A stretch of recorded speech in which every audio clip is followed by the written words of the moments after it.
It's not bad.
Fuck on all my shit.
Saving money feels right. Just like when things are packed tidy and tight. Get auto insurance that fits your budget and your needs. Save up to 10% when you bundle auto and renter's insurance. Get a quote today.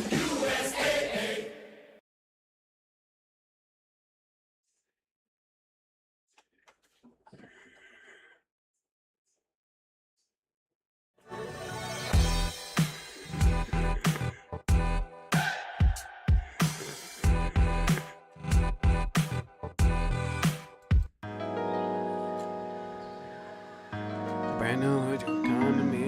Man, little bitch, keep company. Well,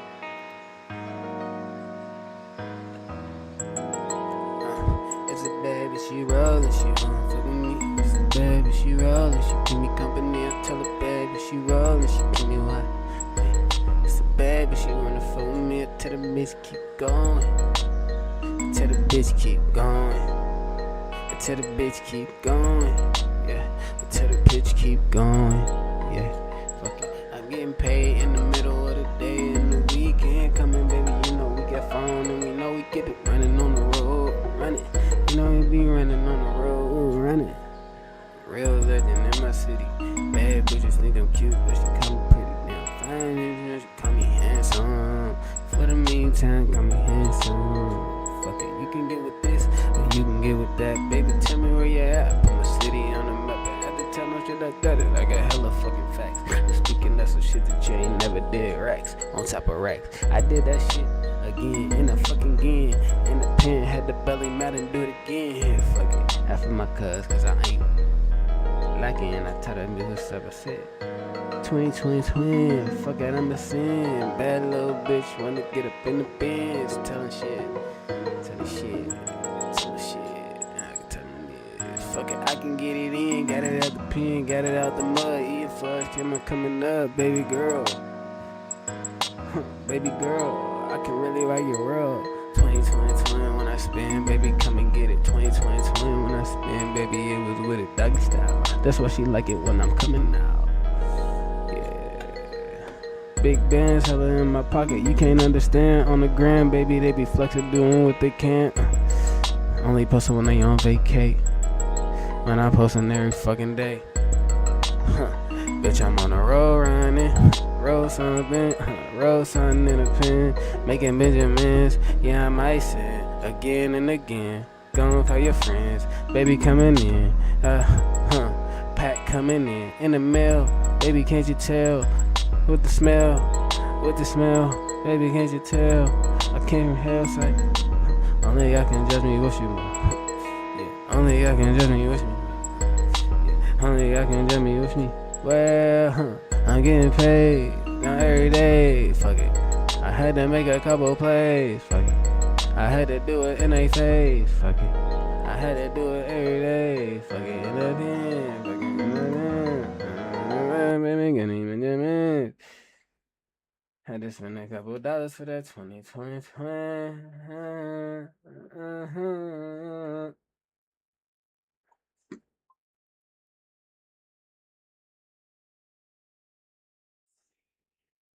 And a couple $100 for that 2020.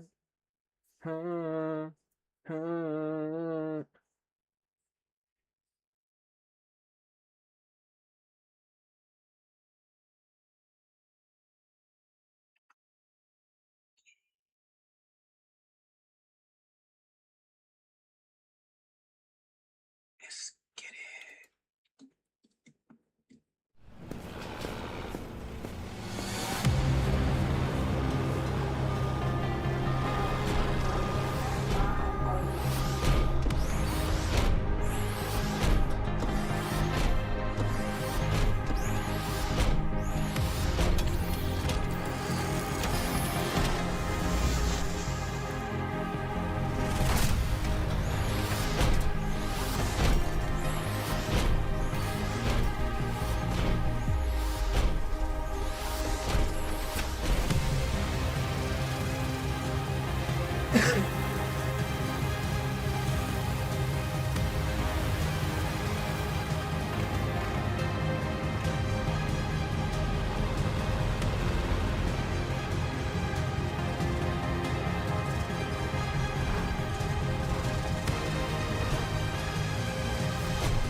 Fuck it up.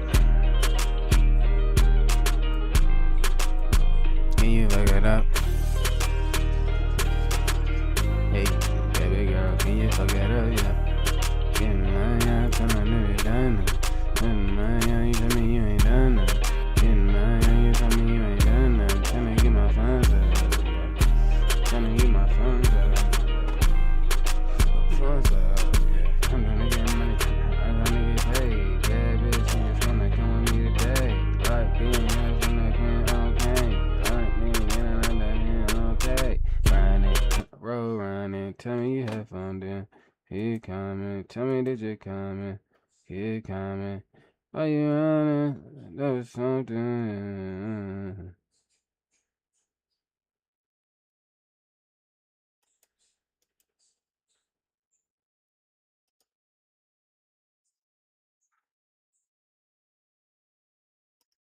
Let's do this shit here involved.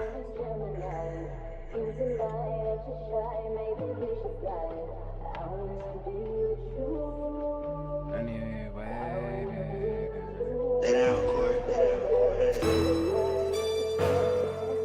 did it again.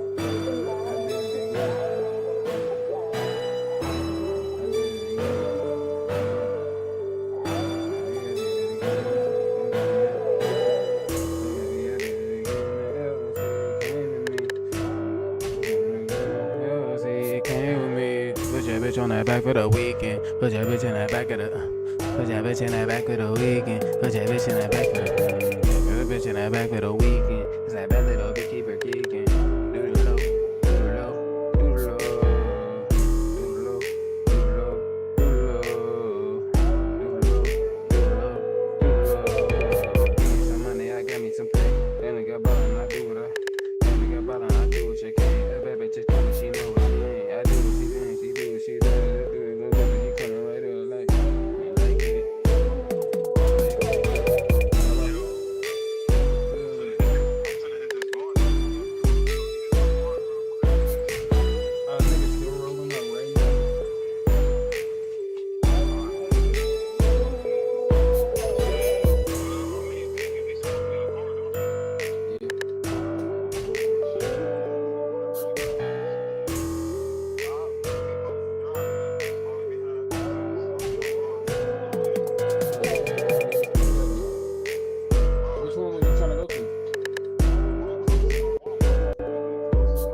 Hell yeah. That's the best option, honestly. Yeah, niggas can pop out to that one there. So what? I said niggas can pop out to that one. Don't know what I did. Hey. Oh, I was in the kitchen. I was like, what the fuck? All right, good. I'll take my shit.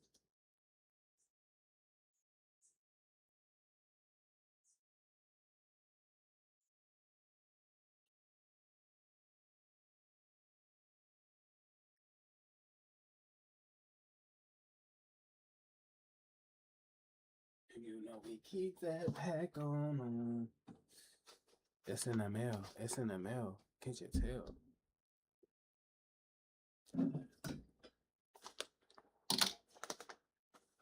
Jesus Christ.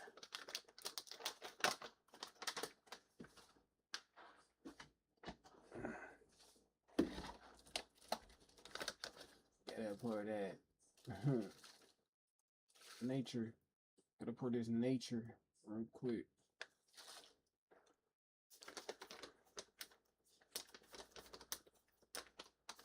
Roll me up some nature blood. Nature buddy. I'd rather get money than give me some. I'd rather get money than give me some play. I'd rather get money than give me some play. I'd rather get money than give me some play. I'd rather get money than give me some play. That kitty cat in her way. I heard that on the car. Take money that give me some play. I said, bad though before when I play. She putting food all on my plate. She got cake the way she shake it, make it move. She got cake the way she shake it, make it move like that. I tell her she get with it, she can move that fast. Fire, fire, flame. Put it in the rain, but if she hit me, if she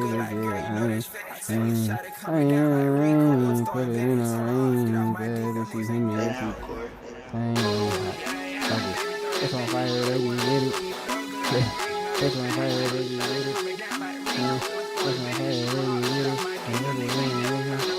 I got hoes, different modes. Talking to these bitches, go doing what they want some more, baby girl, let it go. When you're getting more, and I'm getting to this money, what you want, I can get it now, and I can get the lady, bad bitches now, they got nothing, baby.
Whoa.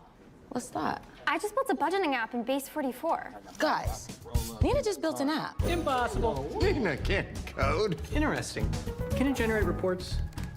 It can now. Nice. So you're saying we can all build apps now? Yeah. I'm on lunch. I gotta make a call. I'll be right in my back. office. Just built an inventory tracker. Protein calculator. Bookshare an app. A workflow manager that Tracks who still owes for the group lunch. Trash duty schedule. Since no one seems to care. just built a I just created a goal tracking system. We built the same thing, didn't we? Yep. Can this thing manage contact? Is the SOC 2 compliant? I want to animate this graph. Create a party planner. Profesor de español. An inter-office dating app. For dogs. For office dogs. You know what I mean?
About to go right to the bar. I'm about to go down on my car. I'm about to go fuck up my shit. I'm about to go fuck up my shit.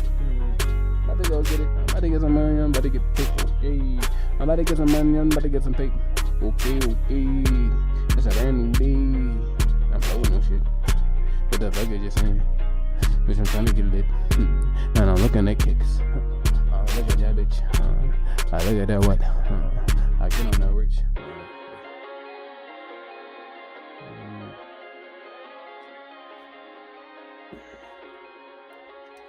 Niggas talking about, I don't know, some bitch. Join Google Fi Wireless and get Pixel 10a on us. Sign up for unlimited premium, our most popular plan. I'm gonna give me some money and I'm gonna give me some paper. Hold up. I'm fucking with this bitch. You on that now? I be fucking with this bitch. You on that now? She hit me on one time and cut that house. I said, nigga, but she shooting shots. I get her a whole I see her a whole fuck around with me, get lost down.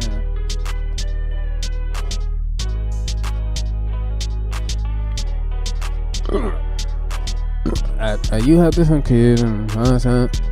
You have a kid, you can buy us out. Baby, you come here, we can buy us out. Baby, yeah, quit acting. Baby, yeah, quit acting. Quit acting. Quit acting. You know, move, quit acting. You know, move, quit acting. What do you do?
I got your bitch, she in her dream. She hit me up and she know nothing.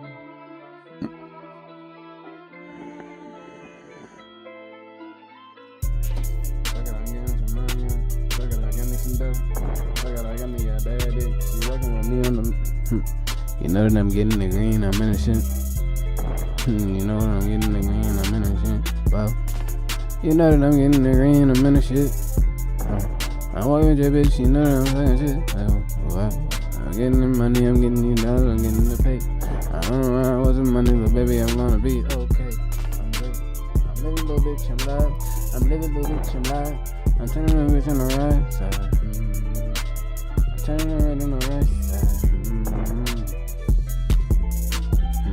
I'm trying to get money, I give me some bait. Bad little bitch when I come what I say. Bad little bitch when I come, you think I'm in the yard. You're working the shit on the way. I'm doing this shit with some bait on. I'm doing this shit with my face on. So I'm doing this shit with some. It's gonna be okay. Fuck it, I got me some dollars, some moolah, some paper. I'm winning this shit. Go. I'm getting me some money, I give me some dollars. I'm getting this shit on the go. I'm hanging with bitches some more. I'm getting these bitches like go. I'm getting these bitches like go. I'm doing everything that I want. I'm doing everything that I need. I'm doing everything that I need. Bad bitch come to me. Keep doing everything she needs. Hey. But if I can just having this shit. But if I can just have this bitch. Yeah, you know that I'm talking about shit. I'm getting some money, I get to get paid. I'm doing this shit every day. I'm doing this shit with my niggas, I'm with my partners, we gon' be okay. Like fuck it, I'm going again. Like fuck it, I got out that van. Like fuck it, I'll get you some money, little nigga. You know that I'm really gon' send. For my niggas, we paid. My niggas, okay. My niggas gon' have to make it home. Gon' spend anyway. Like fuck it, I do what I want cause I can. Like fuck it, I do what I want with my band. Like fuck it, I got me some shit in the can. Fuck it, I pop it right out of the can. Fuck it, I had to peel that bitch back. Fuck it, I had to get it smart, man. Fuck it, I had to get it when I'm on. Fuck it, I had to get it. Fuck it. I got me some money, some pay. I'm doing everything that you can. I'm doing everything that I can. I'm doing everything with these bands. Fuck it, I got me some fans. Fuck it, I got you some man. Fuck it, like fuck it, get paid. Like fuck it, get paid.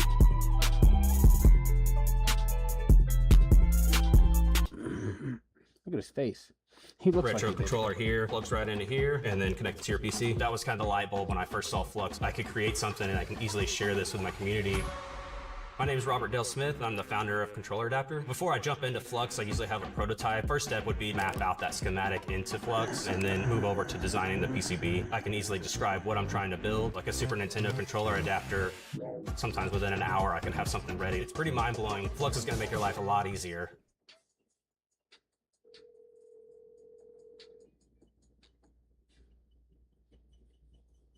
Now we gotta go help people customize and save hundreds with Liberty Mutual. Lima, where's the golf cart? There it is. Only pay for what you need. Liberty, liberty, liberty, liberty.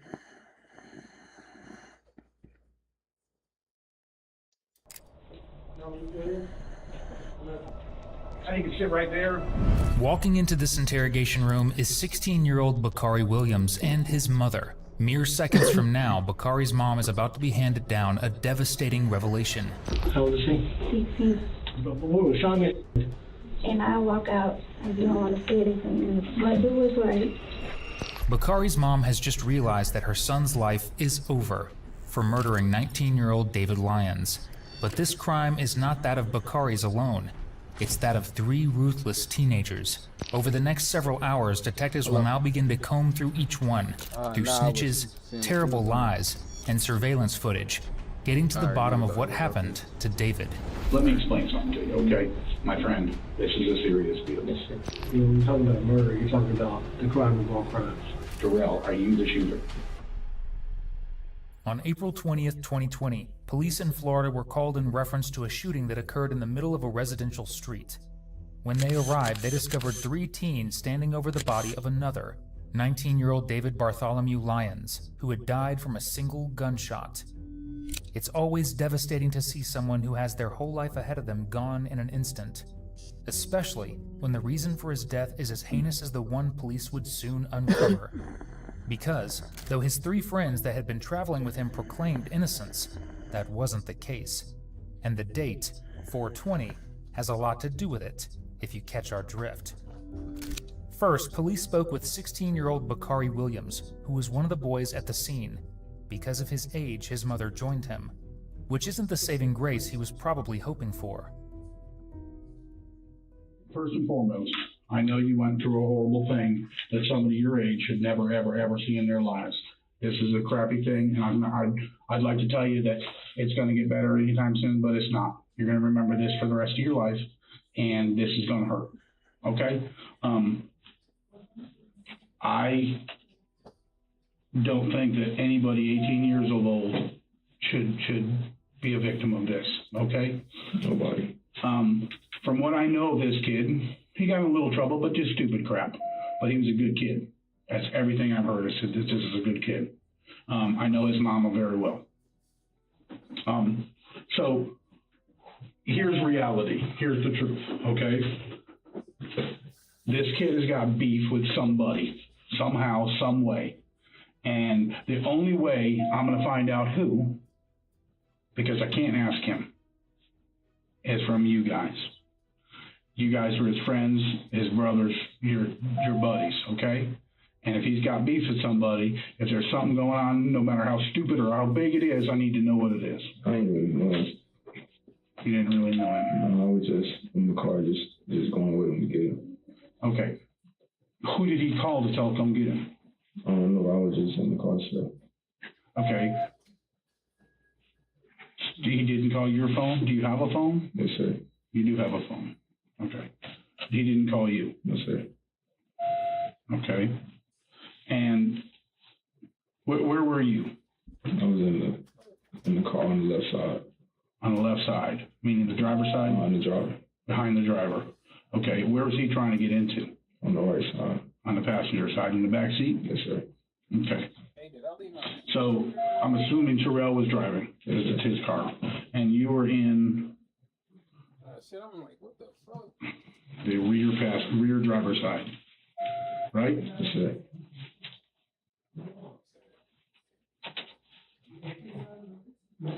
Okay. And where did you get picked up from today? Oh, he picked me up from my house in Coleman. From Coleman? Yes, sir. Okay, and then he drove up to meet this guy. How do we know that we were picking this guy up? I didn't know. Okay. I just know he was like. Who did know? I didn't know. Okay, until we just ended up there. Okay. I was just for the ride. Okay. Okay. So, in a nutshell, what happened? Just he was opening the car door. As he was reaching for the car door, car rolled by. Was the car going the same direction you guys were going, or the opposite direction? I don't even know. I just know I just heard shots. I went down like this. And then okay. Got out of the car and he was just there.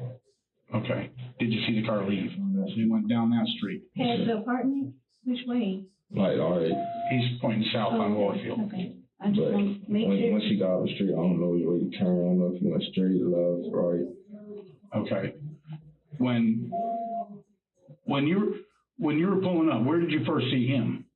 He was just walking. He was just walking. Was he in the road? He was on the side of the road? Where was he? Yeah, he was in the middle. He was in the middle of the road. And who said, hey, I mean, did you just pull up or said? He just bailed. Who did? The other kid. Why? Daddy came and got him and said, I ain't talking. I don't understand that, Mama. Do you understand that? I mean, what was Sean? I don't understand that. What's his name? Javari. The other kid was here. Javari. I don't understand that thing. Do you know the mama? Can you talk to the mama? We are not trying to railroad anybody. But how are we supposed to solve crimes, solve murders, if we can't get help? If he shot in the would Javari say I ain't talking? Now, the three boys at the scene were all friends, though how close their friendships were changes depending on who you ask, and when you ask them. Terrell Shamar Lynham was the driver of the vehicle that David was found alongside. Bakari was in the back seat behind Terrell, and in the passenger seat was Javari Johnson, who, as you've just heard, decided to lawyer up immediately. It's something that sets Bakari's mom here on edge, and for good reason. Because in cases like this, where you're claiming to be an innocent bystander, there's really no reason to lawyer up. It's everyone's right, yes, but at this point all three of the boys were being treated like witnesses to a horrible crime. While Javari refused to talk, Terrell, the driver, had his own retelling of events, one that matches Bakari's a little too closely.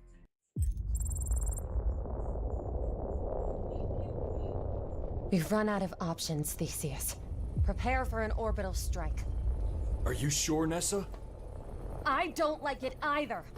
But if the swarm figures out warp, nobody will be able to stop them.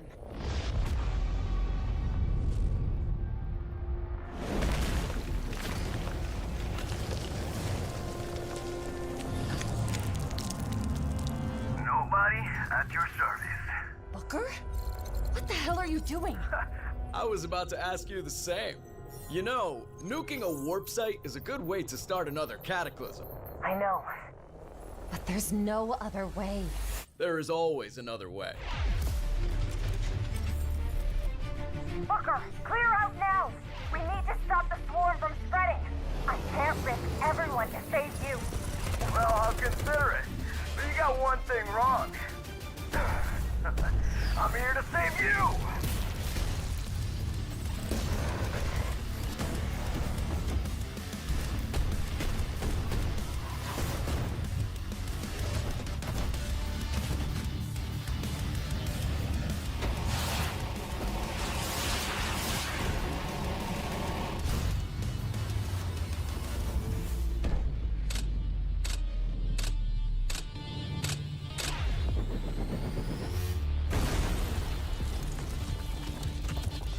We're out of time. I need to strike now. Listen, Nessa, the bugs can't use warp yet, and that's our advantage. If I can set up a warp gate, we can win like we always have. Together as pilots. Booting up. Booker, you've got company. How many? Too many.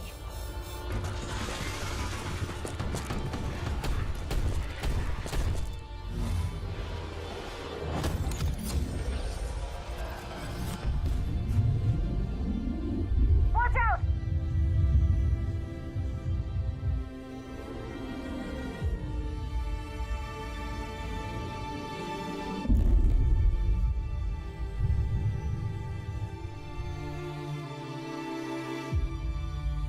Booker, come in! Are you receiving? What's your situation?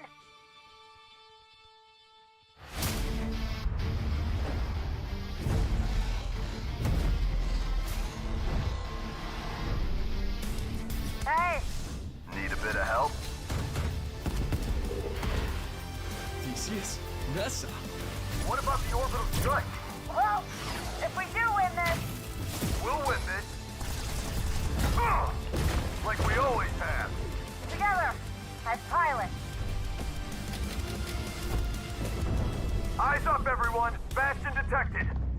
Well, Booker, for all our sakes, I hope this plan of yours works.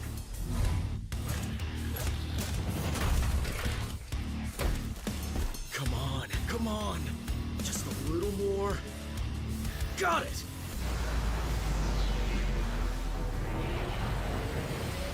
Gate is online.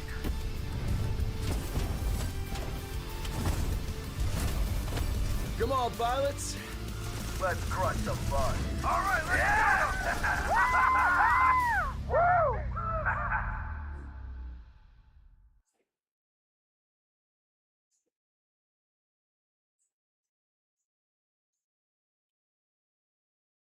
Did you know that Google has a phone plan? And it's not just a phone plan. Google Fi Wireless is also a tablet, smartwatch, laptop plan. You can connect all those to your plan at no extra cost. I know you love those freebie bonuses. Plus, you'll get industry-leading Google security and perks like VPN and advanced spam call blocking. All of that's included in your plan. So switch to Google Fi Wireless today, the only phone plan built by Google.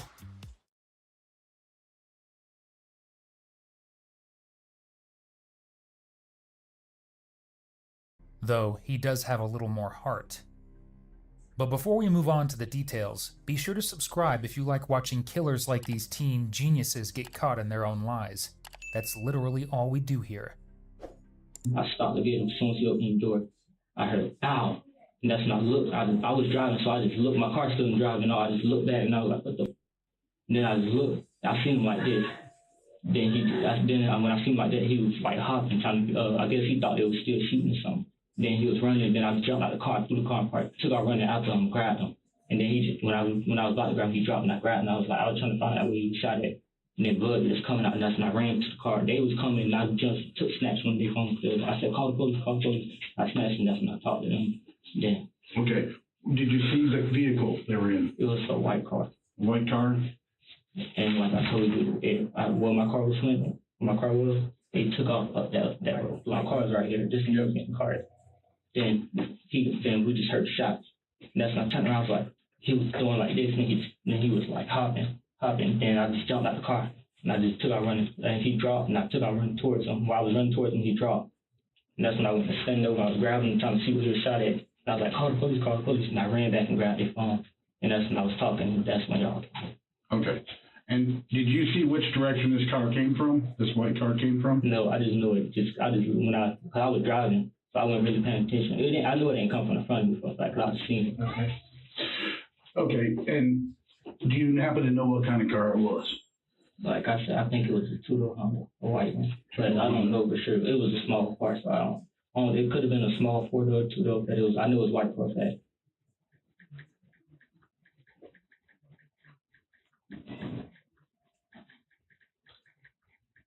You don't know if it's two or four door? But I know it was white for a fact. I'm thinking it's a two-door. I'm thinking it's a Did you two-door. notice the windows with a dark tint? I wasn't paying attention. Okay. All I seen was like the car take off after it happened. Do you see how many people were in it by chance? The windows. I don't think the windows was down. Or none of that. Okay, but you couldn't tell. No. Could you tell who did the shooting?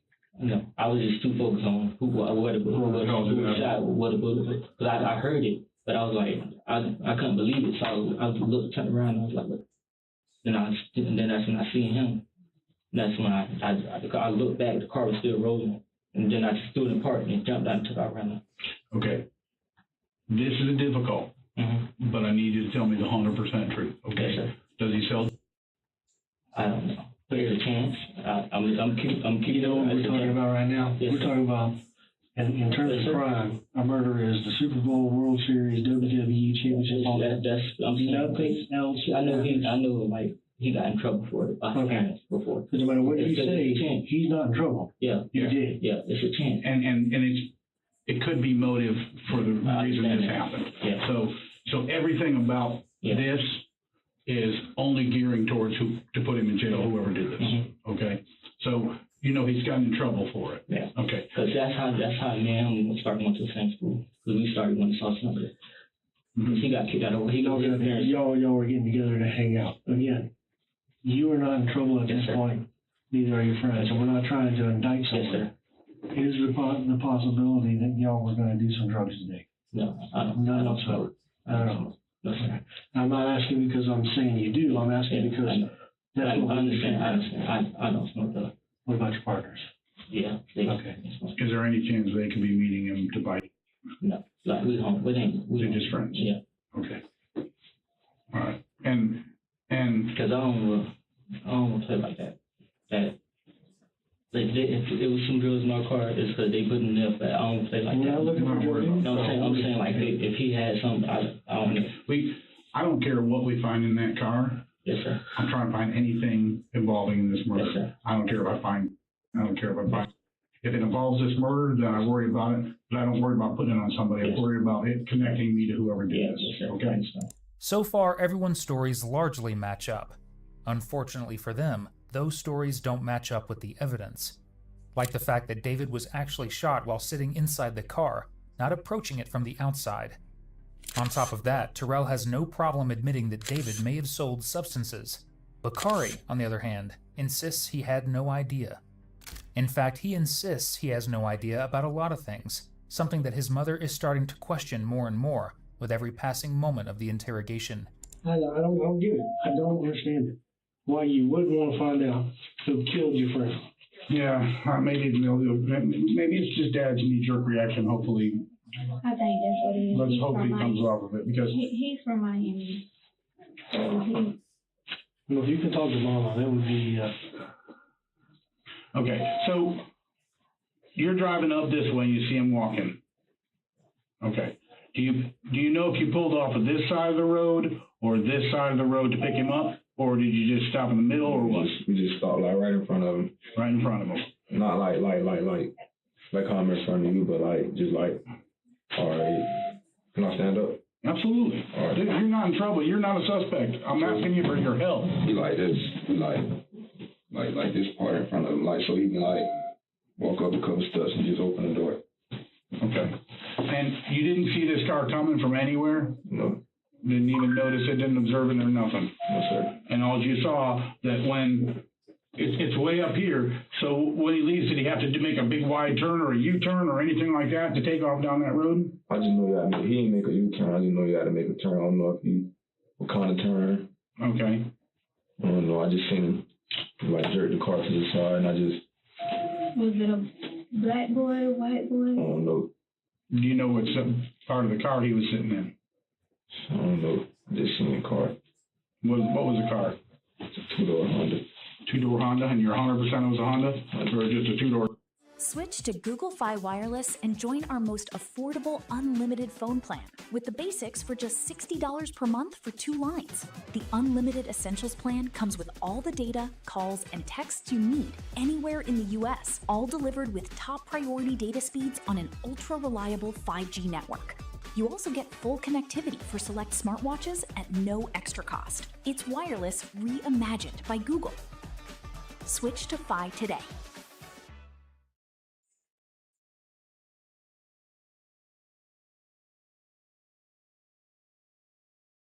What makes a daddy? Maybe it's just being the very best at what you do. And GoDaddy is the daddy of domains.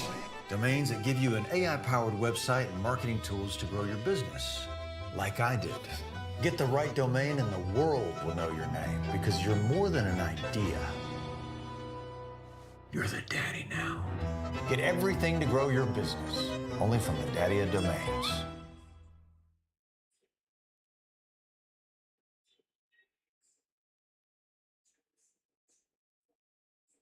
A car that you think might be on it. Had that little end front end to it. Yeah.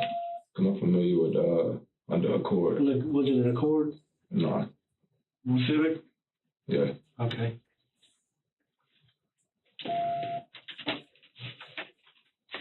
All right, and I told your mom I was going to ask you some hard questions. I mean, here they come. And look, I told your mama this already.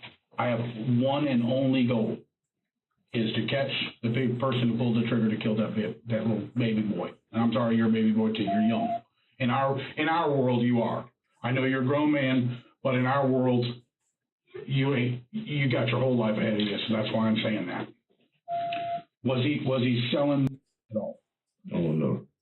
I mean, if you knew him, if you knew him to. No, I didn't even know him. I ain't never go to school with him or nothing. I just knew we were just going. Okay. How many times have you interacted with him in the past? A couple times, 3 or 4? Like, I'll see him at I play basketball. I'll see him at a couple of my games, but I ain't never talked to him, associated with him. Out of the 3 of you, who was his friend? Terrell. The driver. Yeah. Did he have a swagger about him? No, he was normal. Just a calm. He didn't have an attitude. Yeah, he was chill. Because again, like you said, we're trying to figure out somebody had beef with him, and that's what we're trying to figure out what the beef was. And the only other possibility could be was they thought he was somebody else. Yeah, well, I don't know.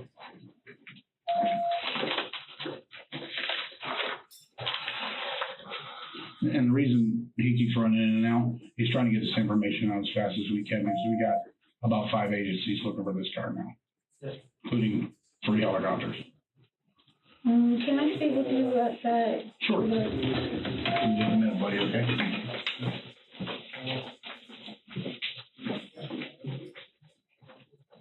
Turn off this way. I'll say right with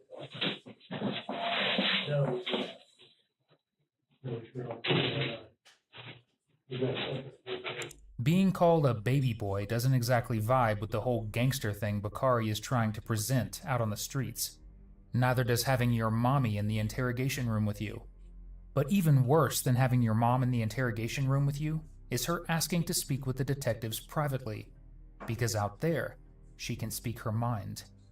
And in this case, it doesn't seem like she's the type to try and beg detectives to see her son's innocence, because at this point, even she is questioning it. A little while ago, I told the other young man that was in here, when you're talking about murder, you're talking about the crime of all crimes. The Super Bowl, the NBA championship, the World Series, everything. Nothing else matters leading up to that crime. Yeah. Now, I say that because many investigations have already been talking to people that were involved in criminal activity, but it didn't matter. because I was trying to get to the murder. You know what I'm trying to say? Sure. And a lot of times I was able to help people out with other stuff because I was trying to get to the murder, because I don't care about that other stuff. I don't care about the drugs. I don't care about the driving. I don't care about I don't care about that. All I care about is the murder. Okay? And if you're worried that we're trying to hink you up, I can promise you we're not trying to hink you up. Okay? I know it's hard for you to trust police. I don't know if you've ever been in this situation before, but I'm telling you, Malia, you can trust us on that. We are not trying to do you wrong, okay? So if there's anything you think about this young victim, maybe in retrospect, maybe you know a little bit more, maybe you had a better, more deeper relationship. And that helps us work towards that. Okay, no matter what we're doing, the trigger one is what we're after. Okay. All this other stuff is just nonsense compared to that. So, if you have some time to sit, is there anything else you can tell anybody or who might have had a beef, what's going on in your head, thinking about that, what situation that he might have been put in the past couple of weeks or past month or past few days or past hours that would lead to something like this? Word on the street, word in the book, you know, any kind of Twitter, tweets, Snapchats, any girls How did involved? y'all know the pieces for you? Why did y'all go to Wild? How do you even know the driver? He always be with us. The driver? I never seen him with y'all. That's because he be at work most of the time, but we be with him sometimes. Like, he ain't like all around us. We be with him just like sometimes. So how did y'all know to pick him up? I don't know. I didn't know we was going to pick him up. So how did you end up in the car with him? They picked you up when you were in my house? No, we was all at the party. It was like, but come with me to pick him up, and I was like, all right, because it was just us three at the Who party. said, come with me to pick him up? Red told me to just come with him. Okay, so who told Red to pick him up? I don't know. What you want to do is save hundreds when Liberty Mutual customizes your car insurance. That's great, but can you ask your friend to stop digging into the green? I can ask, but he's not going to. Only pay for what you need. Liberty, liberty, liberty, liberty.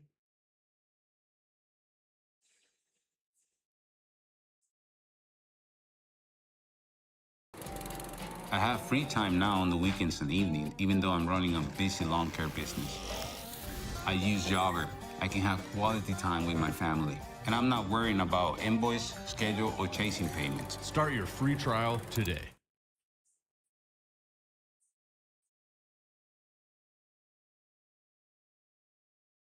When my thing, nothing like this happened. So, you know me, man. If I knew something was gonna happen like this, I wouldn't have came. Well, that's not the point. Obviously not. Obviously not. okay, so which boy told Rel to pick David up? I don't know, man. Who was in the crowd with y'all? It was just us three. He was like, So it was us three, and nobody, it just a cloud came out. you know, What it happened? was Conversation. me, Jabari, and was at the party. Jay called me, pick somebody up. I don't know if somebody told him to go pick him up. I don't know if. Did he get a text on the phone? I don't know. Was he Snapchatting? I don't know. What was Vari? We was all at the party. So Vari didn't speak up at all either? So it was just y'all three. We all just got a new car and we just rode with him. We didn't think, oh, somebody gonna get shot today or, oh, I don't know. I just know we were going to pick somebody up. Did you know he was picking up David? Did he specifically say that's supposed to pick up David, or he just randomly said somebody? Yeah, he said somebody. Y'all want to come with me to ride and pick somebody up? That's what he said. Y'all ain't asked who? We wouldn't think he'll put us in a situation the way we gotta ask who. Talk about a mother's intuition. Her rapid-fire questions prove that for her, things aren't adding up. Not in the slightest. And for the first time, but not the last, Bukhari starts to sweat. Because in just a few moments, police are going to perform a gunshot residue swab. Okay, this is the same thing I did to Terrell, And like I told your mom, it's not to say that you shot him, okay? It's to say that you didn't. All right? That's exactly why we do this. Because some time in the future, some lawyer's gonna ask me if I did a gunshot residue test on you. And I'm gonna have to answer them no if I don't do one. So, and that's never a good thing, especially in this kind of case, because there'll be 3 lawyers on whoever I arrest trying to keep him from answering for what. So this is very simple. It doesn't hurt, doesn't do anything. That little black thing is a sticky pad. Okay? What I'm gonna have you do with this one is I'm gonna have you hold your left hand up just like this. I'm gonna take that sticky pad and do this. And then I'm gonna put it back in here. We're gonna do the same thing with the right hand. Okay?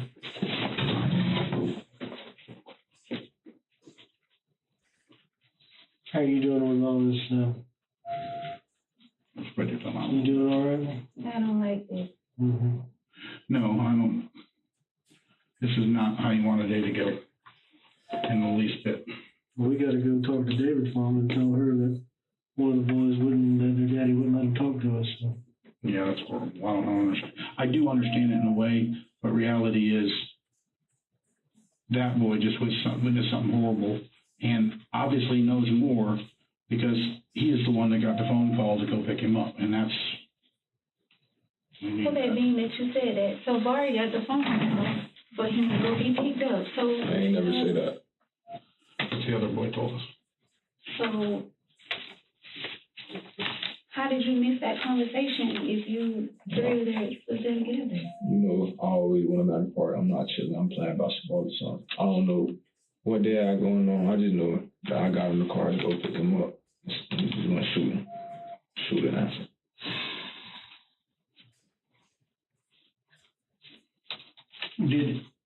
When he got shot, did he run? Did he move? Did he do anything? Yeah. He went to like stepping backwards. And then he just got down, like he didn't fall backwards like on his back. He sat down like, feel me? Like, and then just lay down. Did the older boy have any kind of like remorse or? Yeah. He was like, call the police, and everybody just froze. And then he got my phone, and then he called the police. Bakarri. Yeah. Because when he ever got shot, he dropped his phone. So I picked his phone up. And I was trying to call the police, but on our phone, you know, you got to type on the tablet or whatever, and I couldn't use the emergency call. So he got my phone, and I gave him the phone. I said, you call him, because I don't know what to say. How long did that take to come back? This could take 3 days. It could take 6 weeks. I mean, I don't expect anything to be honest, but I have to rule them out. It's just part of it. Yeah, shot a gun the last couple hours today. I got a good little lab, got the other lab, and it depends on how much their backload is. They can get to it right away or whatever. It takes some time. All right, is there anything I didn't ask you? Anything at all, that even the tiniest, minute thing that you can think of? You didn't stay with my dead boy mama. No matter if you didn't know him, It's only knowing that no matter what you're doing online, if it's connected, it's protected with Spectrum Security Shield. It's only peace of mind. It's only everything.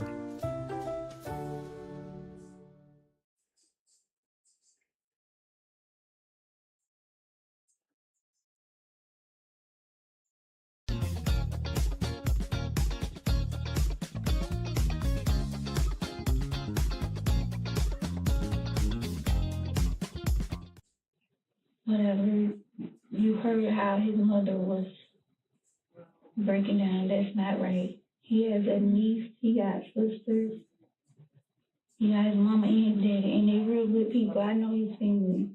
I love his mama. His mama's a great woman. She is a nice person. And I walk out. I don't want to say anything, but do what's right.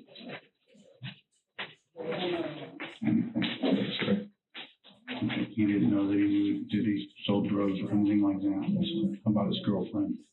I don't even know if he got a girlfriend or not. Is there any questions you got for me? What happened? Well, I'm gonna catch the guy who shot him, and I'm gonna put him in prison for the rest of his life. happen. Listen, I'm sorry, I didn't know. Here's the thing, okay? The only way these get solved is if people tell me what's going on. I don't give a shit about that snitching bullshit. I don't give a shit about any of that street justice crap. That don't mean nothing. That's child's play. Reality is we're the people who take care of this at the end of the day. And we're the ones that put these people in prison where they need to be for the rest of their lives. So there is no such thing as a snitch. That's all crap. And you'll learn that later in life. But realize right now that every little bit of information you can come up with is going to mean something to us. Okay? And if you hear something, I'm going to give you and your mama my card with my cell phone number on it. If you hear something, if something comes up, somebody says something, no matter how stupid it sounds, you call my phone. I don't care if it's 1 o'clock in the morning, 4 o'clock in the morning, 5 o'clock at night. It don't matter. Okay? You don't have Zavari's Facebook account, do you? What's his name?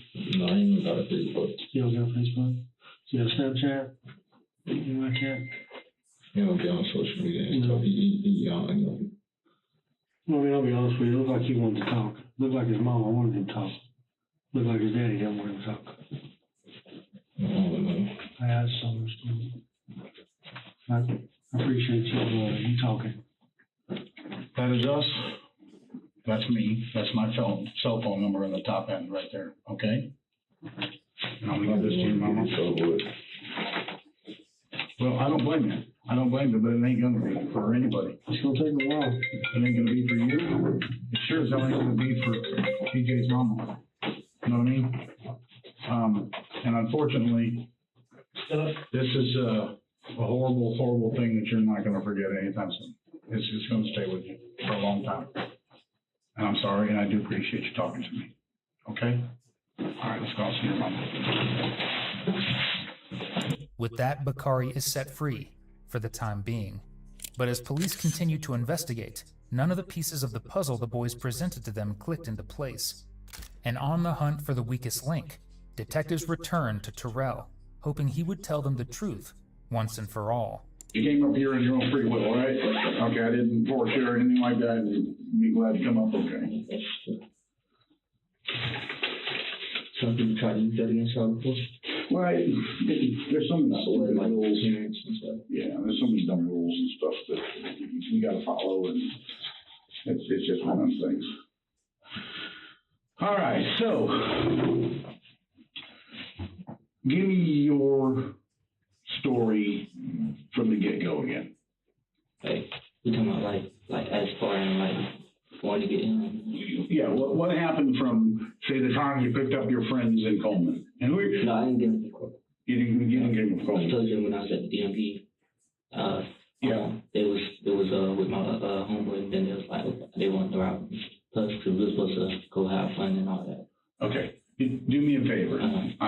I'm old and I'm half deaf, so just speak up a little bit for me, okay? Because I have a hard time hearing. So you were at the DMV getting your car re-registered. Yeah, but they didn't let me because it was like because of Corona. It was like you got to do it in the county, got to. Okay. It's license, so. All right. And you were with somebody, or you were by yourself? I was by myself.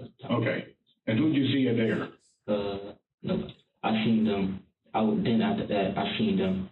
They was over there in the area.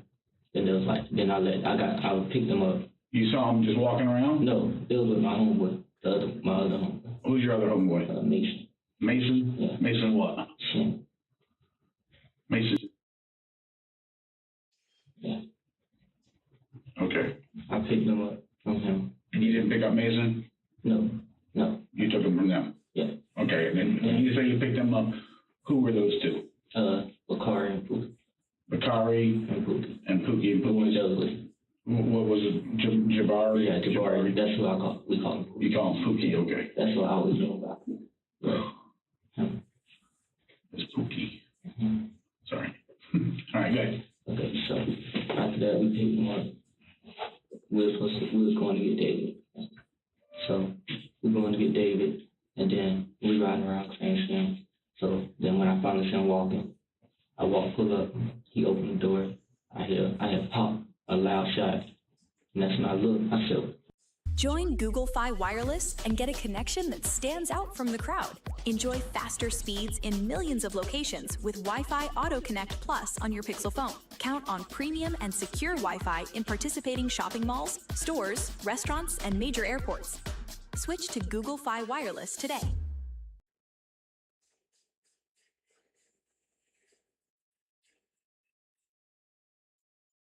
We have got to the point where literally anybody can build a fully working app without knowing how to code. This is Base 44.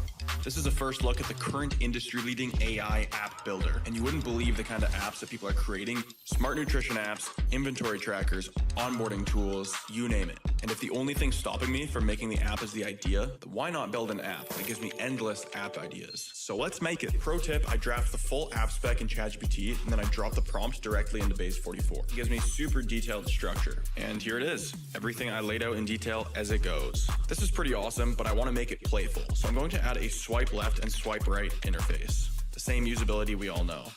Now I'm going to add one more feature. So every idea that I favorite will turn into a kickoff prompt to start building the app itself.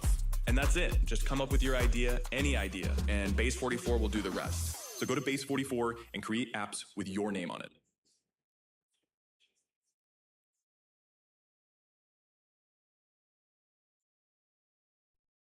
and I just seen him do like this.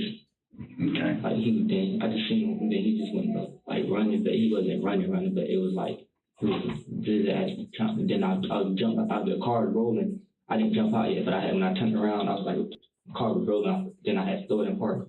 And that's when I jumped out and took our run out. I said, Dave. And he stopped. When he stopped, he just kind of just dropped, and I grabbed him, and I was just looking, trying to see who was shot at. And I was like, call the police. Then they was like, it was froze.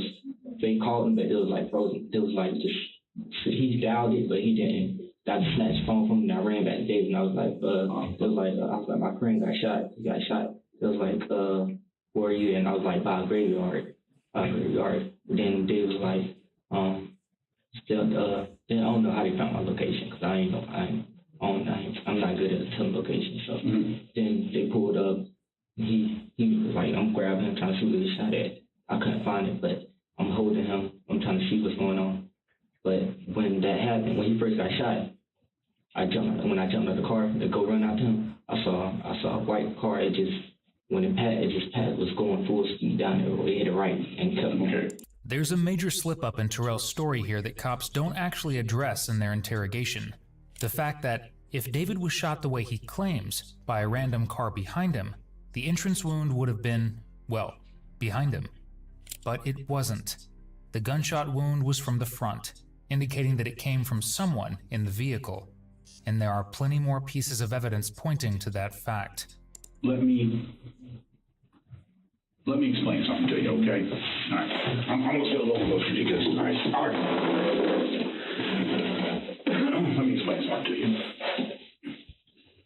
My friend, this is a serious deal. Serious. This is not stealing a dirt bike. This is not, this is real deal. Okay?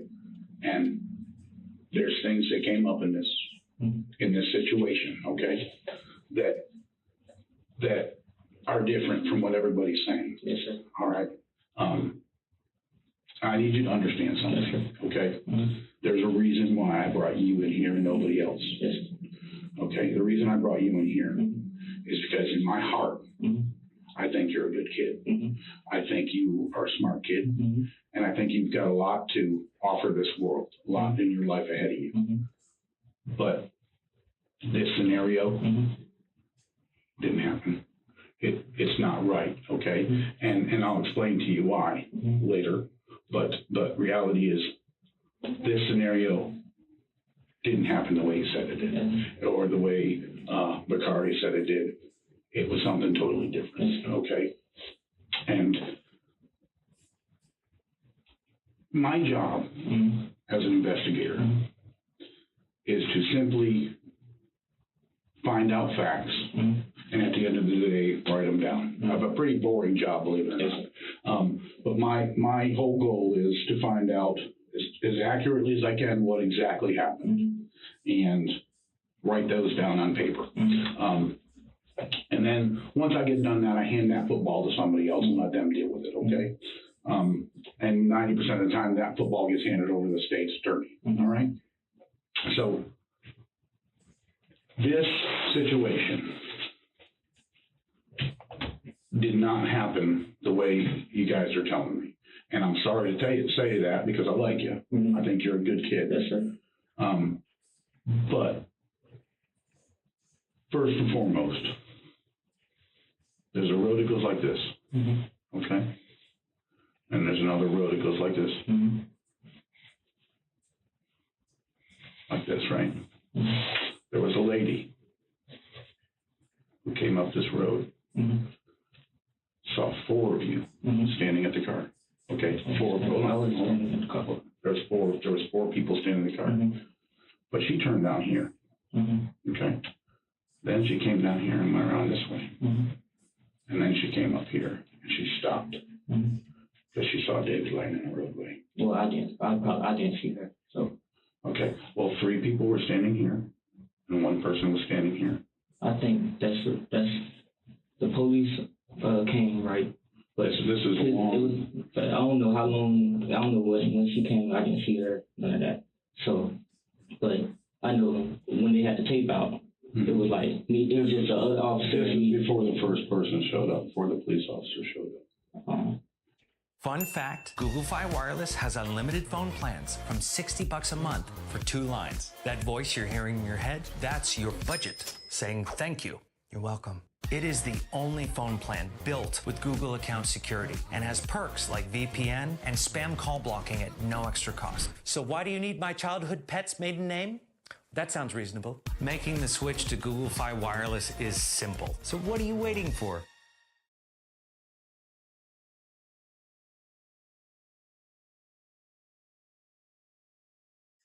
Hey everybody, Walton Goggins here.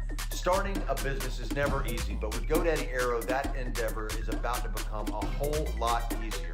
Hey man, you got this. Create a website that looks like you know what you're doing, even if you don't know what you're doing, because you're using a website that developed a tool that knows exactly what it's doing. It helps you design a logo. This is what we came up with. We put it here, we put it everywhere on our website, and we even put it right here. What I'm telling you, from one central command center, you can have all your social media empire operating. You're doing it all, everything, fast. Let's go, Daddy!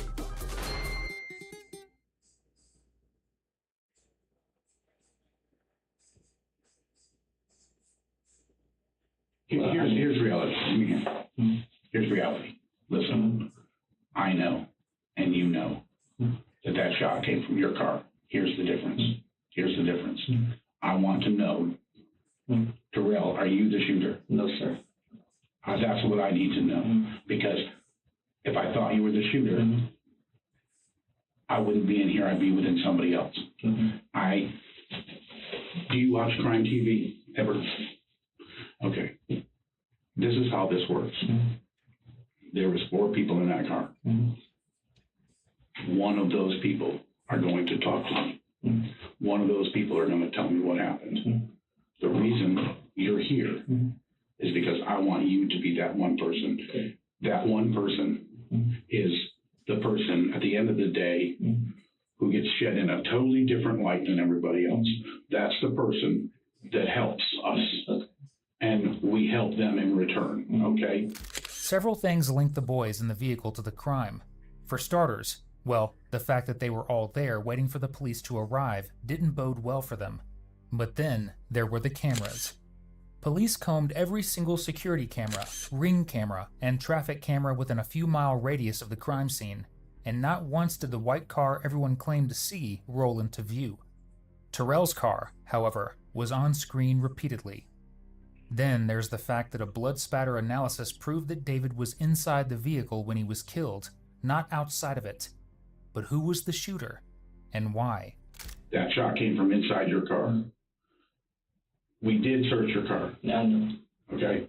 And I'm going to be completely honest with you. I want you, John. This is why. Can you do me a favor? Yeah. This is why. Take your head off. Because that drives me crazy. This is why I let you search my car. Okay. Because I know I didn't do nothing. Okay. That's why I was like, go ahead. Okay. Because I know I didn't do nothing. Okay. And I believe you didn't. That's why I let you search my car. That's why I was like, the first thing was, they was like, I was like, go ahead. Okay. And my heart told me that you did not shoot David, but somebody in your car did without question. Yeah. No doubt in my mind. Who was that shooter? Javaris. Okay. And what did he? I don't know. What happened? I'm gonna be completely. I don't know why he did. Okay. I understand. I understand this. I'm gonna tell you the truth. Okay. We were driving. They were just they went to arguing for what I don't know. It was just like they went on the. It was basically you found. Yeah. It was David Lee. Okay. And then they just went to arguing about it. And then I'm driving. I'm not paying attention. I'm driving. Tell me what happened. So look, I pick him up. We get in the car. Like I said, we was really supposed to go all hang out and do all that. Okay. Because David, that's like my brother. That's why it hurt me so bad. Okay. Okay. That's why I was trying to save him. Because I didn't even know nothing like that was going to go down. Okay. So we get in the car. Well, he get in the car. We ride. Then he smelled it.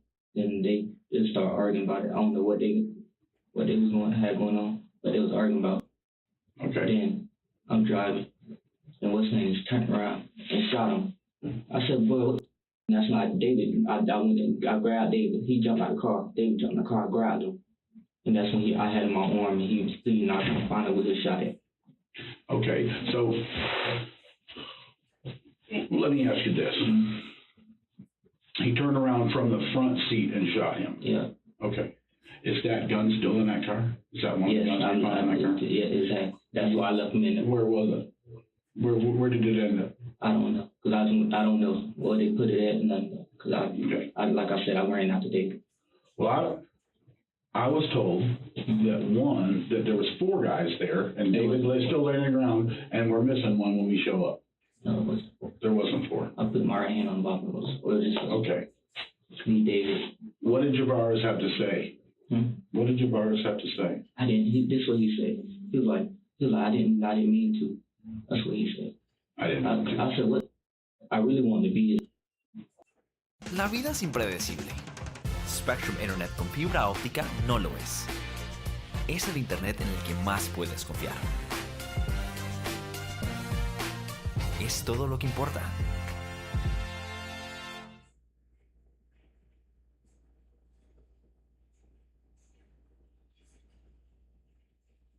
When I was running my cleaning business by myself, I was limited to what I can do in a day. I wasn't able to hire or price correctly. I was so afraid of not looking professional and being tied up with all the admin work. When I started using Jobber, I was able to manage my clients professionally. I automated reviews and marketing, which helped increase my revenue. Jobber allowed me to focus on growing my business and brand. It also gave me the time back that I wanted to spend with my family. Start your free trial today at jobber.com.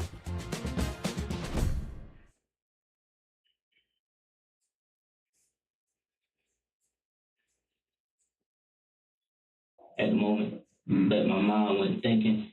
Okay. And he had a gun. He had the gun, and I didn't want him to try to shoot me. Okay. I understand that. It must have been horrible for you. Exactly, because that was like my brother. So I was like, we all like brothers. Then you just turn around and shoot Benton. And he was like, I didn't mean to.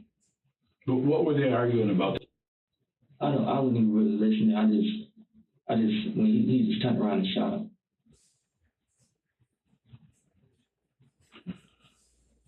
That had to be kind of hard for him. I mean, for everybody in that car. What did Bakari say? Bakari was like, I didn't even look at none of them. When he got shot, I looked directly at him, and then tried to save him. Did he say anything to you? Mention anything to you? Yeah. No, nothing. He didn't talk. I was like, breathe, please breathe. Okay. That was in the car in that little plastic bag. That's what David had with him, and that's what they were arguing over how to get up in the front seat. When David, he picked it up and threw it up there. Okay. How did the guns get in the back seat, in the trunk? That's what I'm saying. They must have tried to throw it in there. Did somebody open the trunk? I opened it when they took the pictures. I opened the trunk for them. No, but when? No, oh, you talking about, because it's like, you know how the covers in the back seat, you can put them down and it's like a little thing you can hit. That's probably how you put them in. And you can go through it into the trunk. Yeah. Okay. Who put them in there? I don't know. Terrell knows exactly what kick-started the fight. David got into the vehicle with a bag of, well, green, and showed it to the boys. I mean, it was a holiday after all. But Bakari took the bag from David, telling him, "I'm gonna need that." In that moment, David believed that he was going to be robbed, and he fought back. An argument broke out in the car, where Javari doubled down and asserted, "Yeah, we're gonna be needing that." When David refused to hand over the baggie, the argument escalated, until finally, Javari turned around and shot David. The death of this young man was over just that, a bag of drugs. But whether the robbery was the intention or not, well, that's still a question detectives are wrestling with at this point. What was Javari's attitude after it happened, before the police got there? And they were scared, because he knew it was wrong. And did he say anything about? Here's the thing with the white car. Okay, I've had two guys out since the minute this happened, and they have gone to every ring camera, every surveillance camera for a mile and a half out past that scene in the and they've checked every single camera. We've got your car on camera several times. We do not have a two-door white Honda on that camera, not once. So the white car had to be a story. It had to be something, okay, we're going to say it's because I understand that. You guys are freaking out at this point. Holy shit, there's a bad guy, and now we're here, and did one of the guys say, okay, we're going to say it was a drive-by, it was a white Honda? Yeah. Okay. Who said that? Who started that? Javari's. What did he say? He was like, man, you just gonna show this. If I wasn't agreeing with it, but then I was like, because I knew this was gonna unfold like this. So I was like, I just said, okay, I'm gonna go with it. But when I said in my head, I'm thinking when it's unfold, I'm just gonna tell them straight up. And I said, block for y'all, knowing I didn't know none of this was gonna go down, and you did this. Okay. And how did he say it? Try to think back. If you have to close your eyes, sometimes it helps me close my eyes and think. Like when we were standing there, when the police arrived, he was like, we're gonna say it's a white car. It was a white car, two-door car. He said 2 doors, 4 doors, and it was a white Honda. That's what he said. Okay. All right. While the boys waited for police to arrive, they came up with a cover story while standing over their former friend's dead body. The horror of that isn't lost on detectives, but they have something else they need to get to the bottom of. Did they pick David up to rob him? I want you to tell me the truth. Were you intending to scare him? Join Google Fi Wireless and get Pixel 10a on us.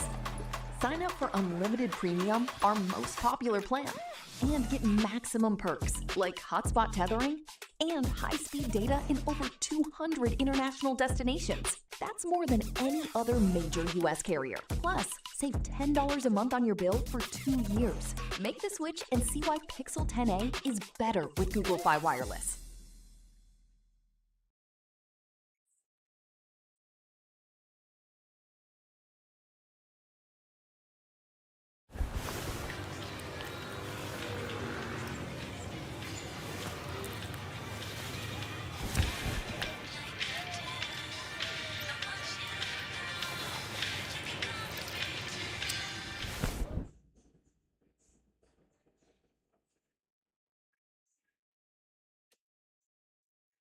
I didn't take it. Or Javari just say, I'm killing him. Because he says, listen, real quick before you answer, he wasn't going to hang out with you guys, and you know that. We know where he was not going to hang out with you. He was going to There was no phone call made to him to say, hey, we're going to come pick you up. And you know that. He was going to the house. And you know that. So don't quit. I'm telling you, you were digging a hole and you're going to bury yourself in it. So they tried to rob me. Mm-hmm. That's what they were trying to do. They meaning all three of you, because you're in on it.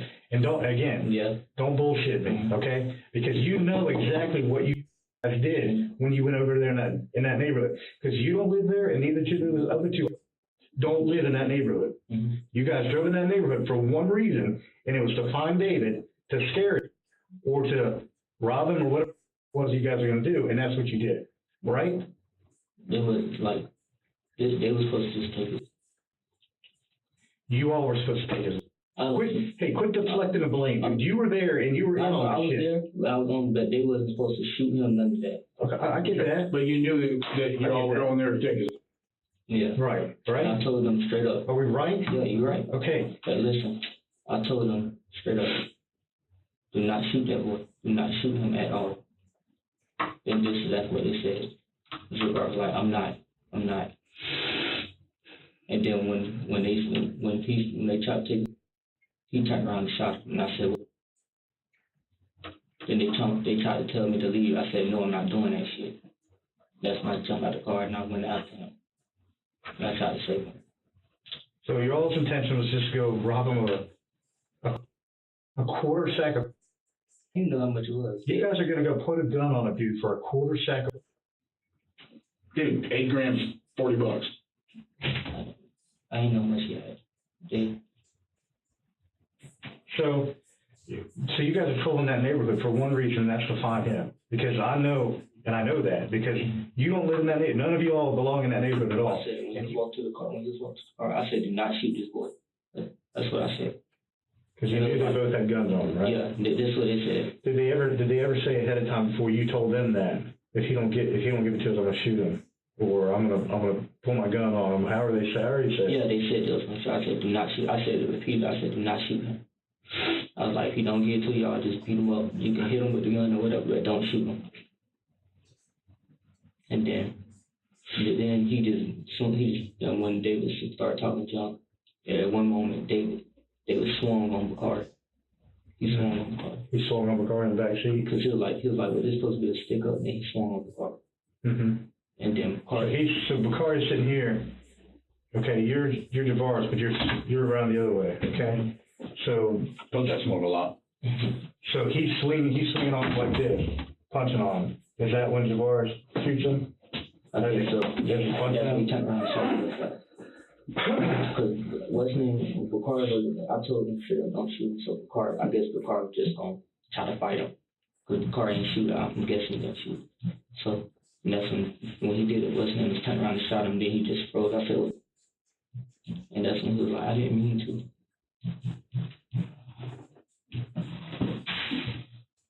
In the end, police got all the answers they needed.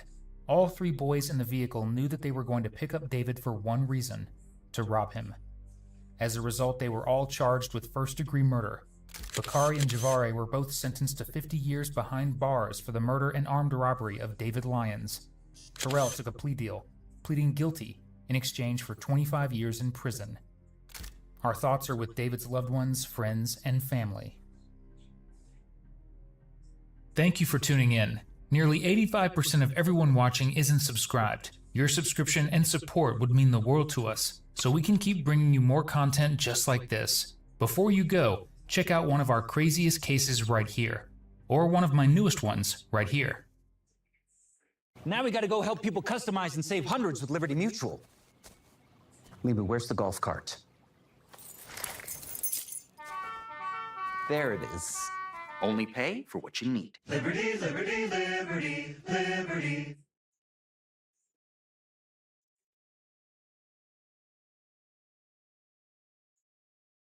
Switch to Google Fi Wireless and get unlimited premium, our most popular phone plan with maximum perks, like 50 gigabytes of high-speed hotspot tethering. Plus, stay connected on the go with no roaming fees in over 200 destinations. And connect tablets and laptops at no extra cost with data-only SIMs. It's all included with your phone plan at just $110 per month for 2 lines. Switch to unlimited premium from Google Fi Wireless.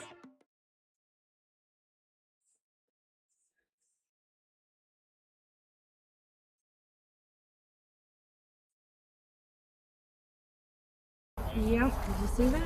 Look at her other day. Right around the neck. Mm-hmm.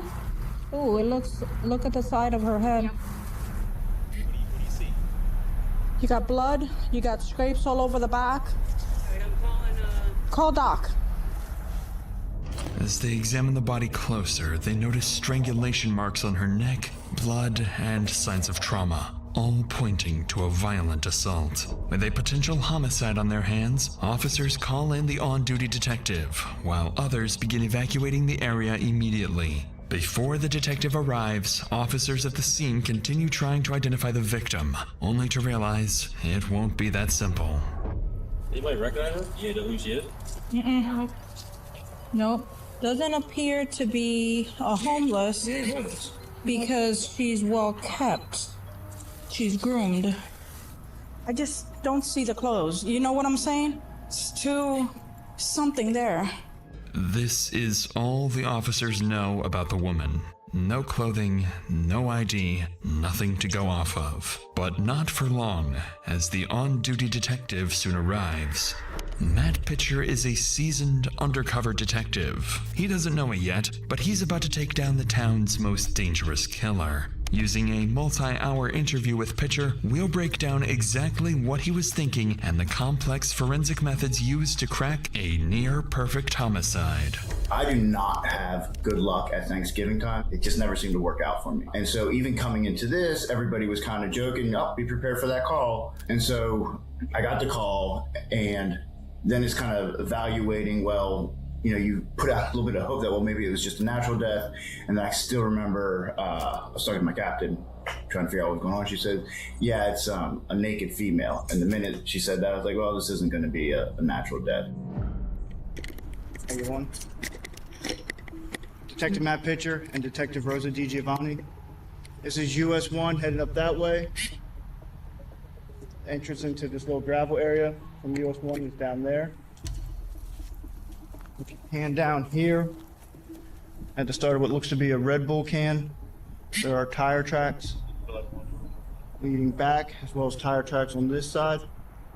And you have a broken branch that's touching the ground. Pulled hair right here. And if you come up at about 10 o'clock into a wooded area, about 10 meters away, the female victim, 2 to 3 feet in front of that is another small chunk of hair. It looks like there is some bleeding in the area. The easiest way to come back would be along there, suspecting that that's where the suspect went back. We're going to go around another way, preserve evidence. For the first time, the pieces start to come together. As Pitcher walks along the gravel road just off the highway, he spots fresh tire marks, evidence the suspect had been here not long ago.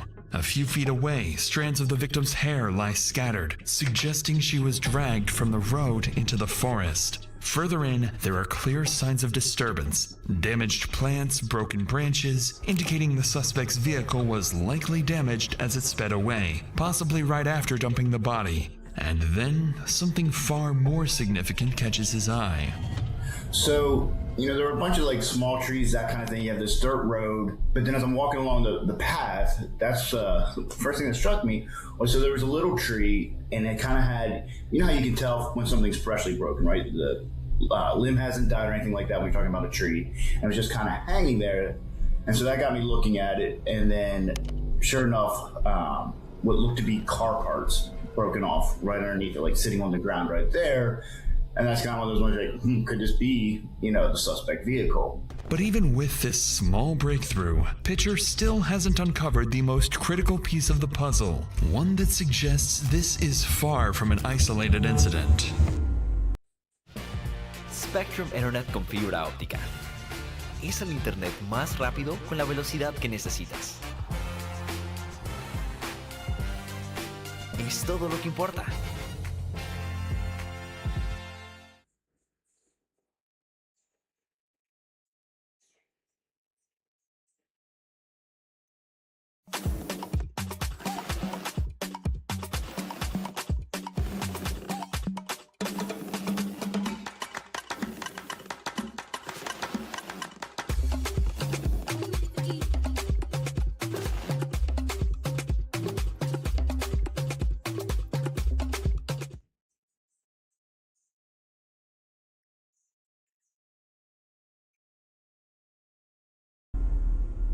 With the scene locked down and the victim transported for autopsy, investigators are left with two critical questions. Who is the victim and who is her attacker? To answer the first, Detective Pitcher comes up with a plan. Yeah, I'm kind of going through things, and basically my thought then, especially keep in mind, like I said earlier, this is right coming into Thanksgiving, right?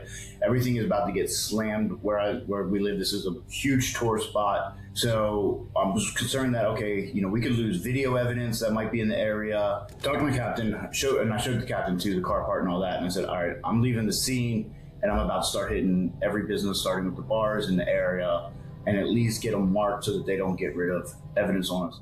At Pitcher's request, officers go from business to business, searching for any sign of the suspect's vehicle. One missing a black 3x8-inch piece of bumper and showing damage consistent with hitting branches, as well as any indication of a possible daylight abduction. But with no clear timeline for when the murder occurred, the search could take anywhere from hours to days. So Pitcher splits his efforts, directing some officers to focus on the second piece of the puzzle, identifying the victim. He sends them to local businesses, hoping that someone might recognize her. But that's when an unexpected problem emerges. Hey, sir, you're on Detective Brady. This is Detective Ponce. We're doing we're part of the homicide investigations going on. I don't know if you've heard what's going on in the marathon, and we don't know whether the victim is still unidentified, and we're taking a shot in the dark, and maybe if she might have been a patron here. So if it's a graphic photo, but we're going to ask if maybe you've seen her or a couple of bartenders. I'll take a look. So, I've been here the last few nights. Okay. Since Wednesday, so. Okay. There's a picture. I haven't seen anybody like that, no. Okay, do you think you're maybe a bartender or so would, They, probably wouldn't want to, knowing they're a bit on the skittish side. With the victim still unidentified and no sign of the suspect's vehicle, officers are at a loss. With every passing hour, the killer edges closer to vanishing for good, along with any chance of solving the case. But just as leads begin to run dry, one bartender would step forward, giving them their first major lead. How you doing, Chris? Hey, how are you? We're gonna... I just got your phone number here. 917. And are you willing to look at the photo of the victim and see if you might know her, or it's pretty? It's up to you. Yeah, okay. All right. There's this lady here. Might be able to recognize her. Yes. Okay. Do you know her name? Oh. Or perhaps does she drive a car? Does she live anything where we could try and track down? We don't know who she is, so it's very important. We're trying to find out who she is. I can't think of it. Okay. But for sure. Yes, I know exactly who she is. Okay. Definitely. Although the bartender doesn't remember the woman's name, she recalls seeing her multiple times, suggesting she's likely local. And then another bartender approaches. She recognizes the victim too, but still can't provide a name. However, she remembers something else. She had seen the woman working at the Sunset Grill restaurant just a few miles away. With this new information, officers quickly wrap up and rush to the restaurant, realizing they may be moments away from answering one of the case's biggest questions.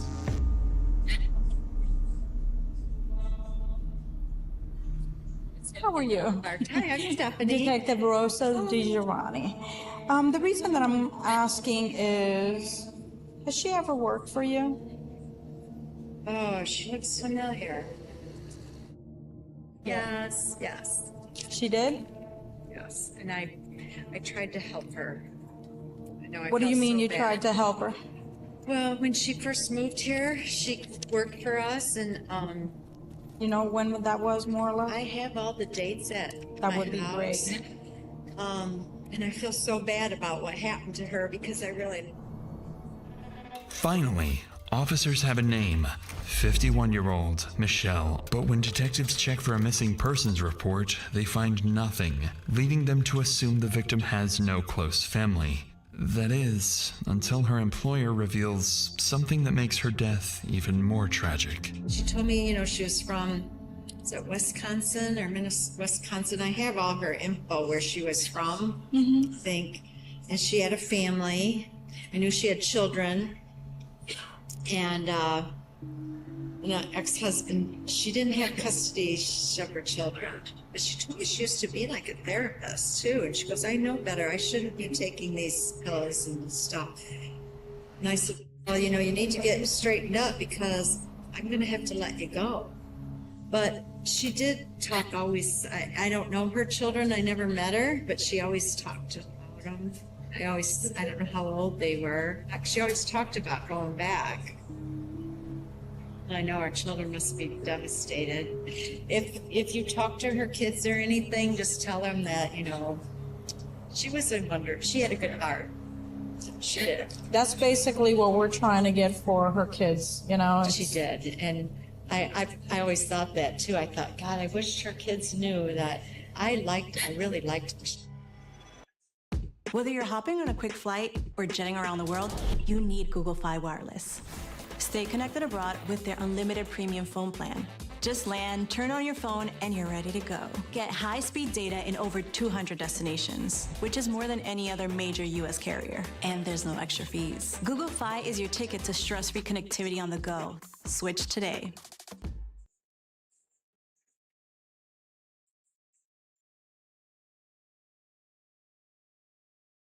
Ever since we started using Jobber, we've 6x'd in revenue, we've 3x'd our team. Things have just been going so much more smooth. Even within our 14-day trial, we were just like, whoa, we have missed out on so much, and we have been working so hard this whole time when we could have just made the switch to Jobber and it just do all of it for us, all in one place. It changed our business and it'll change yours.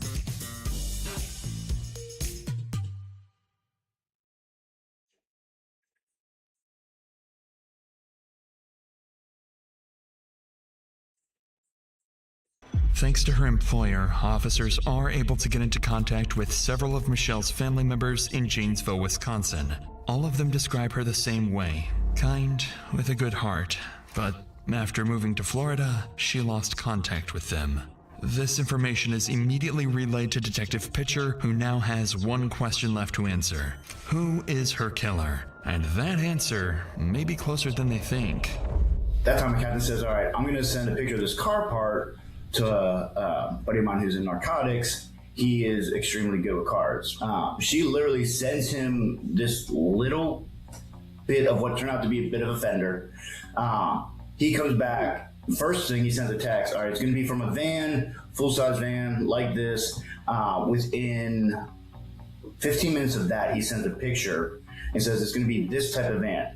That picture he sent actually ended up to even be the exact same color, everything as the van, as a suspect van, to the T. But in my mind, I'm thinking, number one, 50% chance it's actually going to be the suspect vehicle. Being able to match that to vehicle, yeah, probably not going to happen. Naturally, Detective Pitcher is skeptical, but he still relays this information to officers combing through CCTV footage. And to his complete surprise, after 6 hours of finding nothing of value, they're about to stumble upon something big. I don't know how to download it from this system, but he's fixing to go past here in just a minute. Need anything else from us? No, bro. I'm just going to find this vehicle and then try to clip this. I found him. He's right here. Office Max is a ripoff. Right there. At last, police spot what they believe to be the suspect's vehicle. A black and silver Dodge conversion van, visibly damaged with pieces missing. And once they run its license plate, detectives can begin reconstructing the killer's movements piece by piece. He's gonna go by, I'm sure. There he goes, right there. Yep, 1207. He will let you, yeah. That's the van right there. There it is. Yep. All right, 1240. He had to stop somewhere. 1239. What we get from Alfredo's? Alfredo's was 12:08:23. So that's 4 minutes. 4 minutes and 17 seconds. You gotta stop somewhere quick. 4 minutes, 17 seconds. Get caught. I wasn't sitting in traffic for 4 minutes. That's a big. So where can he stop between Fredo's? Huh? Trade ones. Trade ones. Or if he came in here. As officers piece together the van's path across town, it suddenly disappears. Somewhere near Kmart Plaza on US Highway 1, just over 3 miles from where the body was found. While officers search for additional camera angles around the last known location, investigators run the van's registration. And that's when they discover something deeply concerning. The van belongs to 58-year-old Stephen Matthew Wolf, a man with a long and serious criminal history. Obviously, the one thing, I can't remember if it was a juvenile record that was sealed and they had to go a little bit further to find it out or whether they grabbed it, but he had a murder at a young age. So immediately I have someone getting on the phone for me and contacting that police department. Let's get details on this and fast. And it was this 90-year-old man that he and a couple of his friends robbed, and he decided to kill him. So the minute you find stuff like that out, you're like, all right, you're building those building blocks, right? You're like, okay, we're on the right path here. This is most likely our guy. Decades earlier, in 1976, Wolf was convicted of a homicide in Boise, Idaho. At 15 years old, he and 3 others murdered a 78-year-old man named Enrico Flori, a robbery-motivated killing that landed him 15 years in prison. The case gained nationwide attention when, in 1977, Stephen escaped from the Ada County Jail, sawing through a bar on the 4th floor and climbing down using bed sheets and conduit. He remained on the run for 6 days before being recaptured. As Pitcher digs deeper, they uncover even more disturbing details. A prior diagnosis of psychopathy, a history of animal cruelty, and long-term drug use, raising the question of whether he should ever have been released. With these findings, Pitcher realizes he's looking for someone with a history of extreme violence, a proven capacity to evade justice, and potentially a serial killer. By midnight, the van still hasn't reappeared on CCTV, suggesting it's still somewhere near the cluster of fast food restaurants. Unwilling to waste any more time, Pitcher, alongside a dozen deputies from the Monroe County Sheriff's Office, heads out to search the area. And as they begin to look for their suspect, something inexplicable happens. When the captain and lieutenant were going out to scout in this parking lot, you're doing a lot of this just hoping and, looking for that needle in a haystack, but most likely, the person's going to bounce pretty quickly and get out of town. So while you're hoping, it's not great. And she's driving, keep in mind, on the opposite side of the road. So she had to see it from a long ways away. And according to my captain and lieutenant said a prayer. And the minute she's stopped the prayer, looked off to her left where there is a Kmart and a McDonald's, and sitting just right by the McDonald's was the van. And she starts yelling, there's the van, there's the van. Of course, they almost wrecked the car. But they get into a parking lot, sit tight for a second. I get over there, make contact, and go from there. To Pitcher's surprise, they spot it. The black and silver van, parked between a Winn-Dixie and a McDonald's. Approaching from multiple directions, officers surround the parking lot, carefully ensuring no bystanders are in harm's way, with Pitcher meticulously guiding the operation. And as officers inch closer, they brace themselves, knowing a dangerous killer could lash out at any second. Grainger makes it easy to find and order the products your team depends on around the clock. Because when boxes are packed, pallets are stacked, and trucks are waiting at the dock, the last thing you want is to run short on the supplies that keep your warehouse moving. Grainger is there to help make sure nothing runs out when shipments are rolling out. Call 1-800-GRAINGER, click Grainger.com, or just stop by. Grainger, for the ones who get it done. Do we want me to give him verbal commands? Yeah. Okay, Caleb, go. You gonna get this out of him? I got it. Monroe County Sheriff's Office. Step it in the back.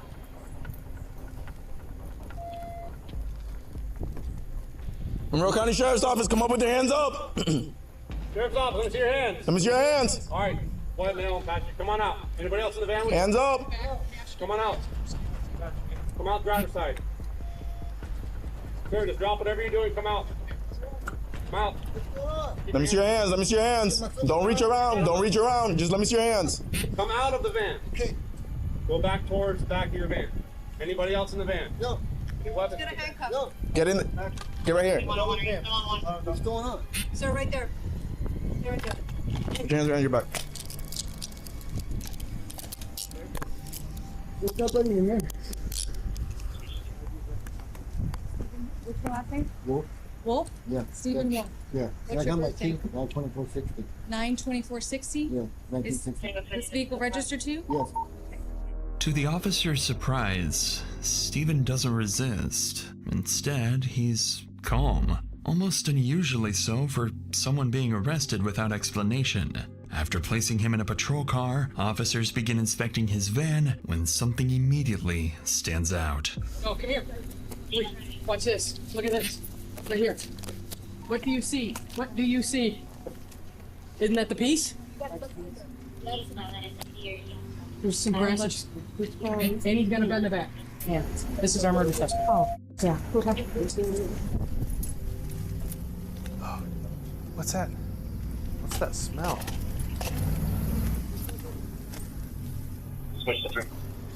This is him. Okay. It's him. Hey, do me a favor. Yep. Bottom's clear. When they were going through the van, I believe there was blood in there that they have yet to identify, for one thing. There was, unfortunately, underwear in the van that appeared to be used. There was other women's underwear in there. So I 100% think that there are bodies out there attached to him that either haven't been found or gone. There's all these, little details that too many to overlook. After securing the scene just after midnight, Stephen is transported to the Monroe County Sheriff's Office for questioning. But despite Pitcher's plan unfolding nearly perfectly, he still has a long way to go. On the way to the station, Pitcher realizes that from a jury's perspective, there's still reasonable doubt, and nothing truly conclusive beyond a single piece of bumper. And with the right lawyer, he could claim he was simply at the wrong place at the wrong time, and the charges could easily be dismissed entirely. Even so, Detective Pitcher remains confident he can make Stephen break. Less than 12 hours after the murder is believed to have taken place, the two arrive at the station, and Stephen is placed inside the interrogation room. Both Pitcher and Stephen have been in these situations before, and each of them believes they have the perfect plan to outsmart the other. But before we get to that, after a long day at work, all I want is a good home-cooked meal. But finding the time to scroll through recipes, figure out what to make, and then go shop for everything, that never happens, and I end up making the same few things on repeat. But that changed when I started using HelloFresh. With over 80 global recipes to choose from every month, no two meals have to be the same. And the best part, I don't need to stress over what to make or run to the store for ingredients. Everything is already planned out, pre-portioned, and delivered straight to your door, with easy-to-follow instructions, so the cooking itself is actually enjoyable and stress-free. If you're like me and you want to make eating at home feel exciting again without the hassle, HelloFresh makes that a whole lot easier. I use it, and you should too, because nothing hits like home cooking. Go to HelloFresh.com/DrInsanity10FM now to get 10 free meals and a free NutriBullet Ultra Plus and a 2-in-1 compact kitchen system, a $189.99 value on your third box. Free meals applied as a discount on the first box, new subscribers only, varies by plan. Must order the third box by May 31st, 2026. With that said, let's get back to the video. The way I interview, I'll brag for a second. I think I can interview pretty much better than anybody. And I think I have a track record to prove it. I believe your interview, the most crucial part of the interview are the first minute to 3 minutes. I never, ever walk into an interview room and start talking about that night, anything even remotely close to the crime at hand. I usually try to find out what they're into. All right, Steven. I'm recording. Right now, you're just being detained, all right? I'm just gonna talk. But before I can talk to you, obviously, you know I gotta do this. If it's all right, I'll let you have this for a minute. All right. Well, here's the deal. We have some questions about yesterday. Maybe you can walk me through it and help me out a little bit. Tell me about your day yesterday. Just walk me through the day, if you would. All right. I'm curious when we were talking at the police car for a second. I said you come here. You said something about vodka cup. Yeah, I went in there today.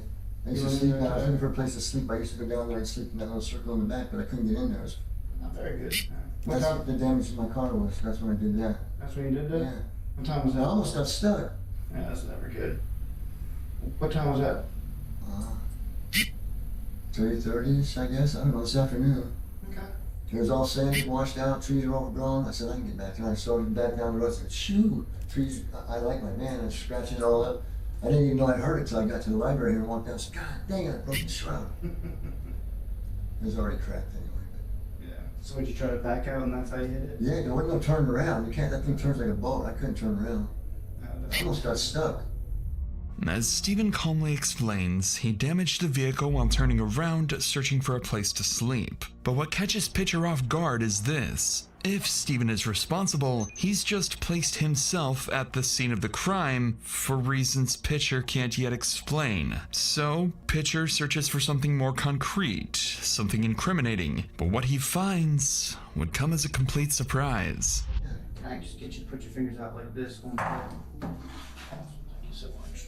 Give me just 2 seconds. Oh. Again, if you would, just kind of the best you can.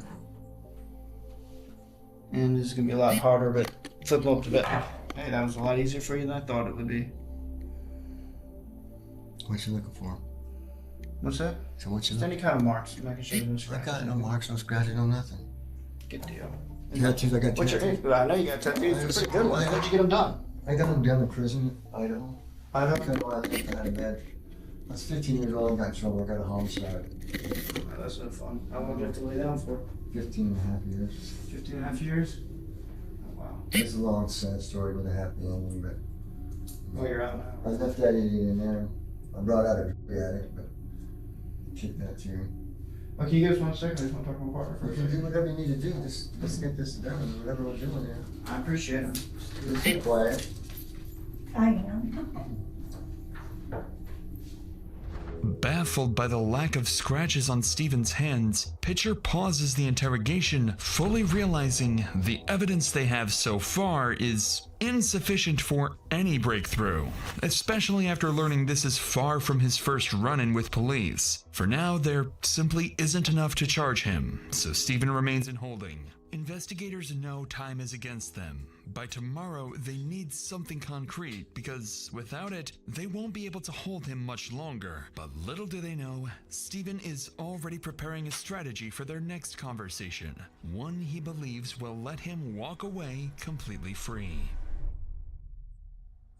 The next morning, with Steven still in custody, Detective Pitcher begins receiving tips from multiple Marathon residents, each claiming to have vital information. By approximately 10 a.m., officers are dispatched to follow up on every lead, hoping one of them holds the key to the case. And it wouldn't take long for police to realize Michelle may not have been the only target, and Steven may not have been the only suspect. Okay. My name is Jennifer. Hi, Jennifer. How are you? Good. Okay, I have a cousin of Daryl, mine. man. How you doing? All right. Good. We have a little bit Nice of to meet you. information that you might be interested in. Okay. Okay, I have a cousin of mine that I just found out today was with the male, I guess, who He was in the van. he was in the that van. night. All right, go ahead. Hey, Greg. How you doing, sir? Hey. What happened today was I went to the house. I saw Frankie there, and I said, "Hey, I see the Frankie goes, "Yeah," he goes, "I was in his car the day before. Gave me a ride to, I guess, down the store or something like that." I said, "Wait a minute." I said, "Frankie gave you a ride?" I said, "You were in that van?" He goes, "Yeah." I said, "Because your fingerprints are probably in that van, Frankie." And I said, "If you don't go talk to somebody." They found a fingerprint. Exactly. And that's not going to look good for you. Afraid of being implicated, locals begin coming forward, bringing new information about Steven. They reveal he wasn't alone the night before the murder. Just hours before the woman was killed, he had been driving around town with 2 other people in his van, and one of them is about to show up to speak to the detective. What you want to do is save hundreds when Liberty Mutual customizes your car insurance. That's great, but can you ask your friend to stop digging into the green? I can ask, but he's not going to. Only pay for what you need. Liberty, liberty, liberty, liberty.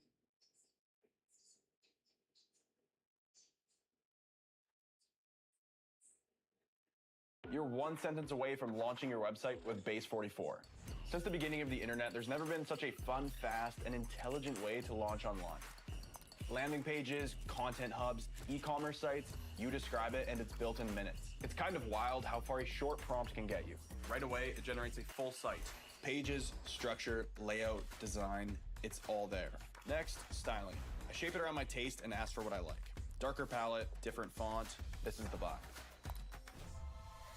Now let's talk functionality. I want to capture emails, done. I need payments, easy. Anything else I need, I just keep going.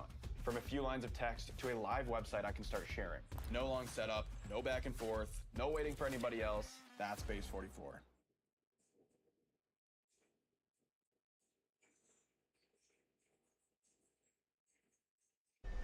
Hey, Tracy. How are you? Good. I'm sorry. Everybody knows me here. Yeah. Except the rookies, of course. Well, I don't know you. So you were in the van with Frankie and... Yep, he come up to the library. I asked him if he would take us to go to the store so we could get something to drink. Okay. Is what the hell was said. I've known him for a little while now. Oh, okay. I never thought that he would do some off the wall, excuse my language, like this. Yeah. Okay, I am shocked. I am floored, all right, to be honest with you. Right. What if this happens to me? It Yeah, could we have don't want it to been. happen to anybody. And that's All right. why I want everybody to come together and we can Well, get like I told one of the deputies that know me, I said, listen, I'm fixing to either sleep over here at the library or else I'm gonna sleep on y'all's doorstep over here. Thanks to Tracy, officers are now able to piece together Steven's movements leading up to the murder. But before the detective leaves, Tracy would go on to mention one more name: Terry, a close associate of Steven. Officers immediately recognized the name. After confiscating Steven's phone, they discovered a 5-minute call with someone named Terry just hours before the murder is believed to have taken place. Looking further into his background, they also realized they've spoken to Terry before in connection to a sexual assault case, making him a potential suspect alongside Steven. Within the hour, they arrive at Terry's house, but from the moment they approach him, something feels off. And unlike the others, they would have a much more difficult time getting Terry to talk. Hi, how are you? No, I just need to talk to you about Michelle. Please. Please. We know you didn't do it, man. No, you didn't do it, honey. We heard you're friends with her, that's all. And we just want to talk to her friends. I put down a cross for her. Did you? I know. That's all. We just want to talk to her friends, man. That's it. No, listen, Terry. We just want to see. When was the last time we saw her, Terry? Man, come on. No, Terry, I ain't got listen. nothing You're to not. say. No. Yeah, you're because not. I done been through this with you before when they tried to get me. Terry, let me talk. You don't have to talk to you. I'm not saying And that. Michelle close to me. I don't want to talk. Terry, just listen for a second. Terry, just listen for a second, man. Listen for a second. I'm not listening. Listen, all we know is that last time Michelle was saw was on the 17th. We're trying to track down her timeline, man. If you cared about her, wouldn't you want to help us? You can't tell me who I cared about and all that. I'm not talking. The guy who did it, I don't even want to talk about Michelle, bro. Okay, I'm not trying to be mean, but I know how y'all do. Just like with the man, when I didn't do it. So no, I ain't did the same, man. We go on. When detectives question Terry about Michelle, it's clear he doesn't trust them and has no intention of cooperating. But then they change their approach, mentioning something designed to make him think twice. So did you know Steven? I don't know nobody. Really? Why'd he call you then? I don't know. Really? Because you talked to him for like 5 minutes on the day he murdered her. Hey, what? You talked to him on the day he murdered Michelle for like 5 minutes. I don't care what you say. Okay? Okay? But I talked to him and all this. I don't care what you say, miss. I don't really care what you say either. The phone records prove it. To me? I don't care then. So what did you talk to him about? I don't know what you're talking about. I don't even remember talking to him. You don't remember talking to him? Listen, Okay. miss. The dude didn't like Michelle. He always threatened her. Me and him got into it over her. Okay? Michelle was a close friend. If you go down there underneath the Backcut Bridge where she supposed to got killed or whatever, I put a cross down there for her. I appreciate it. Honestly, you seem like the first one that we've talked to that's really cared about her. Okay? Okay. I didn't like Wolf. Okay? Why not? I talk, what you mean, why not? He always threatened her, man. He was always threatening her? Every time I seen them, they was fighting, fussing. Were they in a relationship? I don't. Listen, miss. Michelle stayed in his van. She used to sleep with this guy in this van. I used to get mad when she used to be with him. I'm not on no streets. I changed my life after that shit. And I talked to Wolf 5 minutes before she got killed. All that shit, that's bullshit. Okay? But for anything, if I can get my hands on him, I hurt him.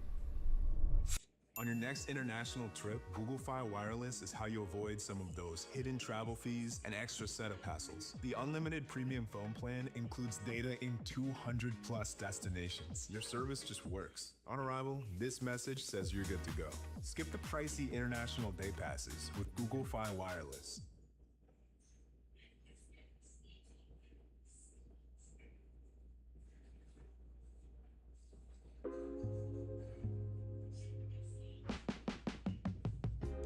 Hi, I'm Ian. My job is marketing ops and analytics, which means I help the marketing team market better with the help of data. This used to be pulling data from a half dozen places. With Claude Cowork, I drop in the week's context, Claude pulls and verifies the data, and I steer the narrative. Once everything looks right, I say ship it. Claude finalizes the document that the team will read before the review and writes the Slack message for the team channel. Any follow-ups become Asana tasks, so nothing falls through the cracks. Finally, Claude creates a leadership slide from the same data and narrative. One last thing. I asked Claude what we learned during this week's process that should go into the skill for next week. That new sales team structure, the corrections I made, all get saved. Claude updates the skill, and because it's a skill, I can share it with the team so anyone can run it, get the same results, and dive deeper using Claude Cowork.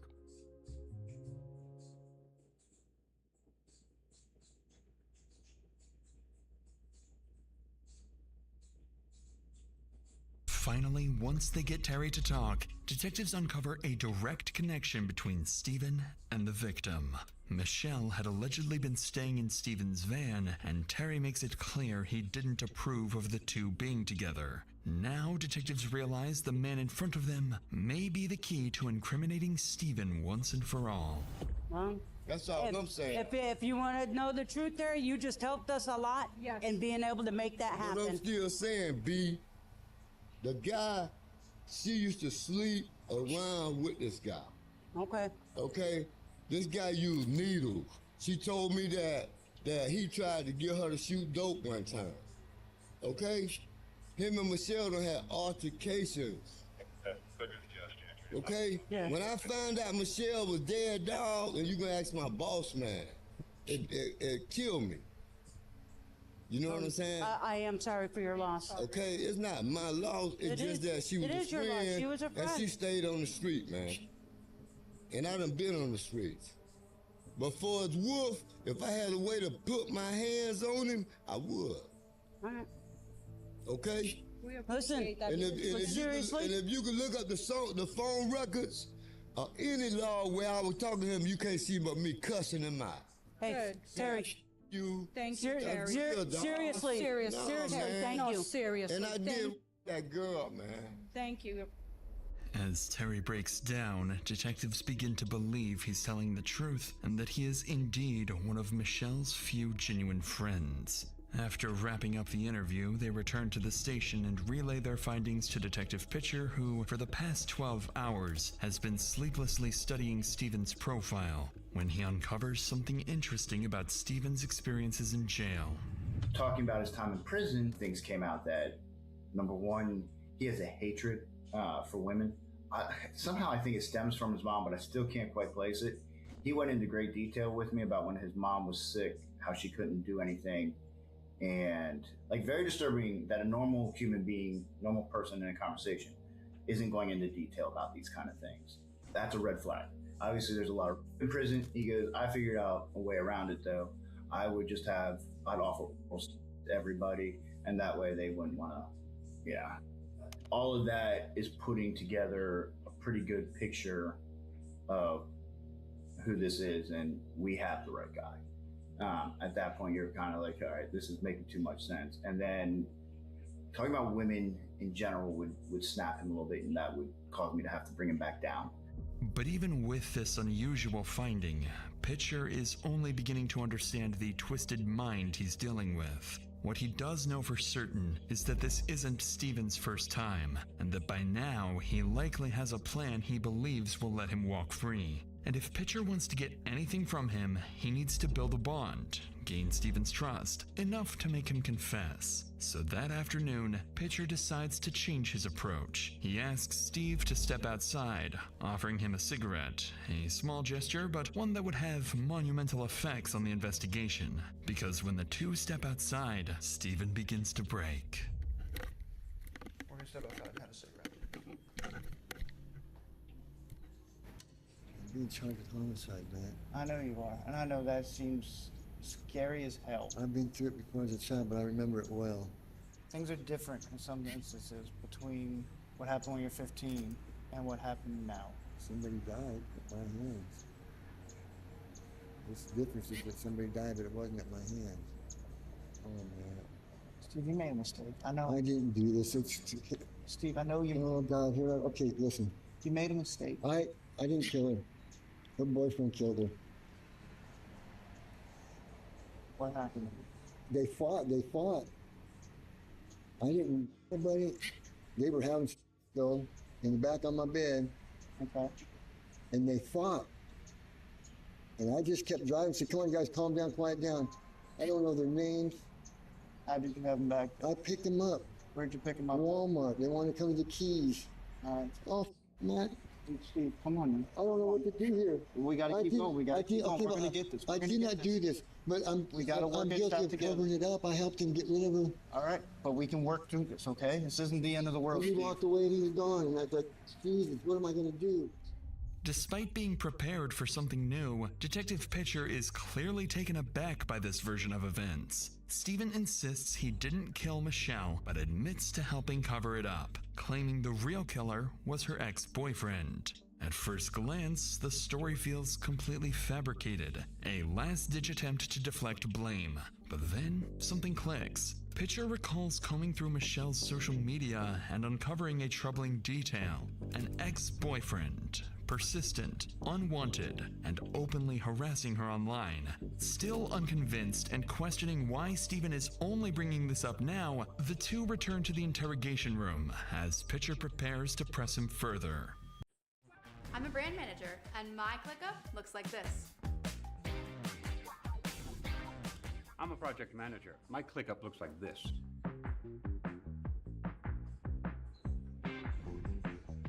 I'm a product manager, and my ClickUp looks like this.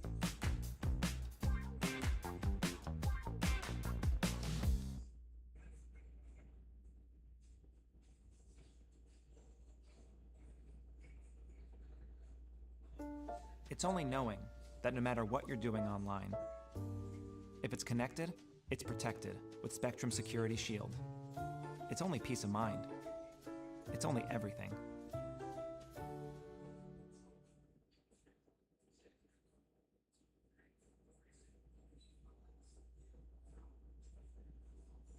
Can you do your best to describe him? You said he had... He's got, what, Go ahead, head to toe, everything you can tell me. Long khaki shorts. I don't know what kind of tennis shoes, no socks. Okay. Flowery type of shirt. I don't know what pants he was wearing really. And scruffy, his hair doesn't touch his shoulders, but it's close. It's straight as an arrow. Gotcha. Okay, not feather waving it, not one. How old was he? He's younger, I think he's younger than she is. 20s? Yeah. Skinny as a rail, skinny, tall and skinny. Black as hair, the blackest you can get, like black as that camera right there. Where were you exactly when you picked them up?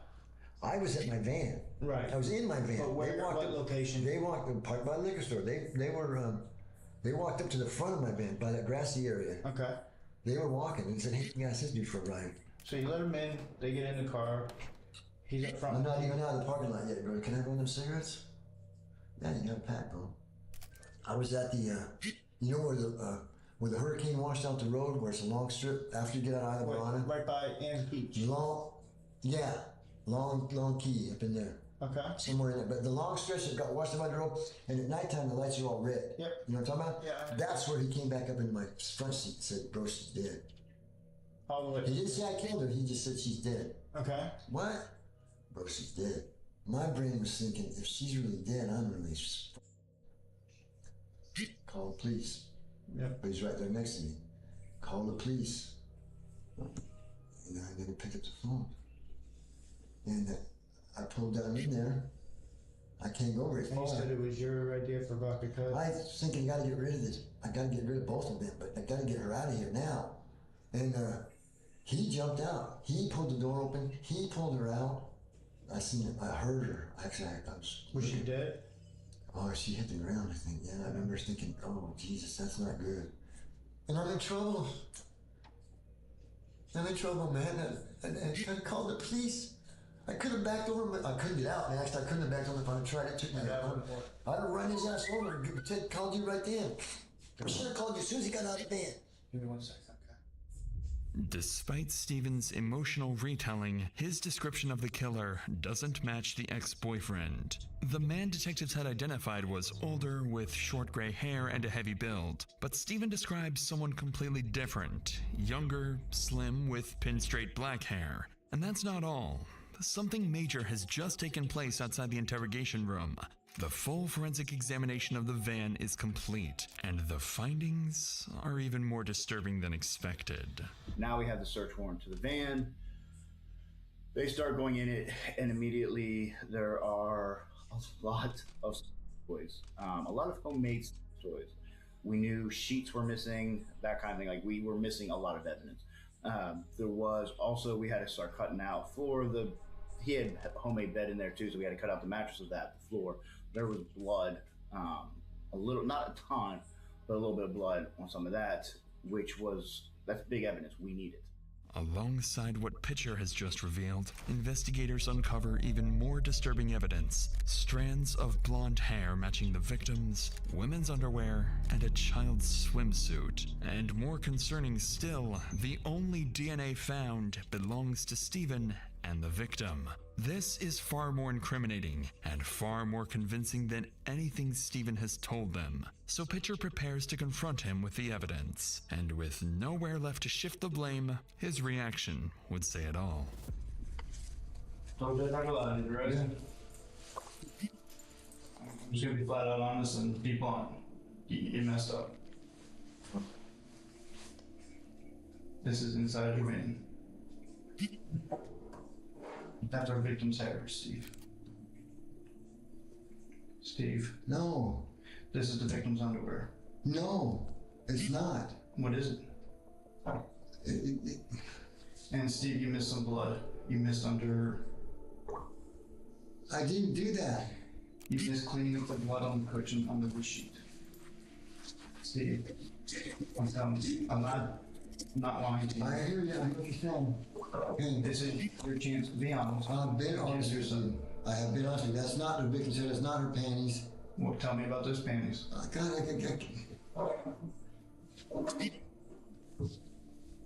Oh, Jesus, you're going to tell who they lie. If I tell you who they are, you're going to tell them, and then they're going to know that I have. Steve, right now you're looking at murder. You get okay, right? They're Susan. They become Susan's door. Susan who? That's Jerry's wife. Why do you have Jerry's wife? Sometimes. Hmm? I with them once, and they were dirty, and I put them in there. Okay. And the hair? I don't have no idea. And the blood under there? I don't know what to do. I don't know anything about it. There's no blood in there that I'm aware of. I'm telling you there's blood. I mean, this is overtime. Okay?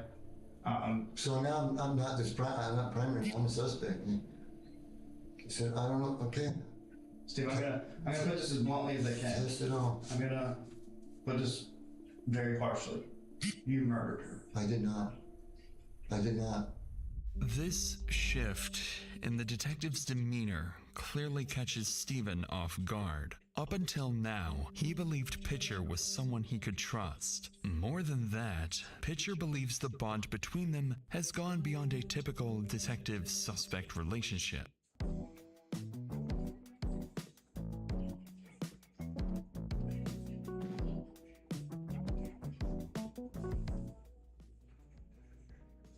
This is the Google AI Professional Certificate. Start here to gain the skills for a new way of working. Maybe you've asked AI to help write an email or to summarize a long document. A nice time saver. But what if that small win was just the warm-up? Discover what's possible when it stops just being a tool you use and starts being a professional collaborator.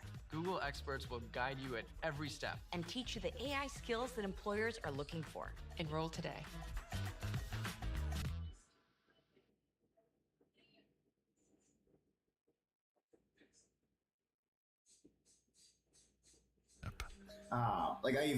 One of the disturbing parts of the interview, which this just made me mind it, is I put my hand on his shoulder at one point. Like, one of the phrases I used with him a lot that, once we had that real comfortable level was, this isn't an if type situation. This is, I need your why. What happened? Like, you're obviously a good person. Why did this happen? And so at one point, he was getting worked up, sad-wise, that he knew he was in trouble. And I put my hand on his shoulder, and he goes, yeah, I don't let people put their hand on my shoulder because of prison. And so I immediately took it off and said, I'm sorry. He says, no, I like it when you do it. And I was like, that was one of the key moments. Is like, okay, well, he's now looking at us being in a relationship. Like he has feelings for me in terms of that. He was putting me in his mind in an awkward position to have to testify. Like, I don't know if part of him thought that I had feelings for him and that he was putting me in an awkward position, making me testify against him. I've never even come close to having anything like that happen before. As Pitcher explains, this unusually strong bond is both beneficial and detrimental to the investigation. Although Steven appears to want to be honest, he seems afraid of hurting Pitcher's feelings. But unbeknownst to Steven, that bond is entirely one-sided, because Pitcher is about to confront him with even more evidence he failed to cover up. Can you explain the blood on the cushion under the sheet? No. My leg, I guess, but that's not gonna cut it. I know. So I'm going to go to jail for homicide? I will check with the state attorney, but as of right now, I'm afraid that's most probable. Oh, geez, guys, I'm not the guy. What? Okay. Can I, let's backtrack. I understand this does not look good. Because you were at the crime scene. We have you at the crime scene because you wrecked. Yeah. And then you didn't report the wreck, but there was minor damage. I get that. I'm visually there. Then we have you come into the library using a dumpster where there's blood in the dumpster. And you told me you put trash there. Yeah. And then we search your van, which you say nobody has been in that van besides Tracy and Charlie. I think and that was a couple days ago. Yeah. And the hair doesn't match that person. I don't know what you guys are talking about. Apparently, all this steep growth of investments because I came back down here. So I swear. And the worst part about it is that you're convinced that it's me. What is that? More panties. In my van? Let me see that again. Her bikini bottoms. Those are Susan's too. I wouldn't worry at all about Susan's too. That's where I am, but my guess is you'll probably never see her again. To Steven's surprise, on the night he was found, officers recovered a bloody shirt that had been disposed of nearby. And despite it all, Steven would continue to deny that he had killed Michelle. At this point, it doesn't matter. They don't need a confession, because the final and most disturbing piece of the puzzle has just come to light. When they were going through the van, there were some of the toys were probably 8 inches to 12 inches in diameter. So it was, again, very, very horrific. And I think they ended up finding her DNA on a couple of those, and that's probably what helped to cause her to bleed out. The strangulation was probably most likely not what killed her, but that he would strangle her, let her in and out of contact, like just torture is the best way to describe it. Just awful. Based on the crime scene and the horrific autopsy findings, in 2023, Stephen Matthew Wolfe was convicted of first-degree murder, 2 counts of... battery, and tampering with evidence. And in the end, he was given the only fitting sentence for his crimes. That's kind of, I think, what did him in. Like, that's that whole situation where he knows, like, even in the interview, he brings up the death penalty and that I'm going to get the death penalty for this. Yeah, so maybe the first time in Florida, if not, it's only been one or other 2 times where every member of the jury believed he should get the death penalty. Even though, yes, obviously he's a very horrible person, it's also always weird when you know that it was your testimony and your doing that is going to end this man's life. So it's a mixed bag in that sense. Like, even the things like the touch on the shoulder, like, as dumb as it sounds, that to him, that's, oh, this guy cares about me, you know? He really does like me, as crazy as that is. You mentioned that there could be more victims tied to this guy. Do you personally think that he could be like a serial killer with more unsolved murders connected to him? So I 100% think I'd be willing to bet a lot of money that there are bodies out there attached to him that either haven't been found or gone. He was a homeless guy who lived in this van, and you have long periods where you can't even say where he's at. He was skeptical on telling us other locations, kind of thing. Everything just pointed. I mean, we even had when they were going through the van. I believe there was blood in there that they have yet to identify, for one thing. That didn't come back to either one of them. There was, unfortunately, underwear in the van that appeared to be used. There was other women's underwear in there. Now, granted, he had stolen underwear that we found out from somebody else, but there's all these, little details that too many to overlook.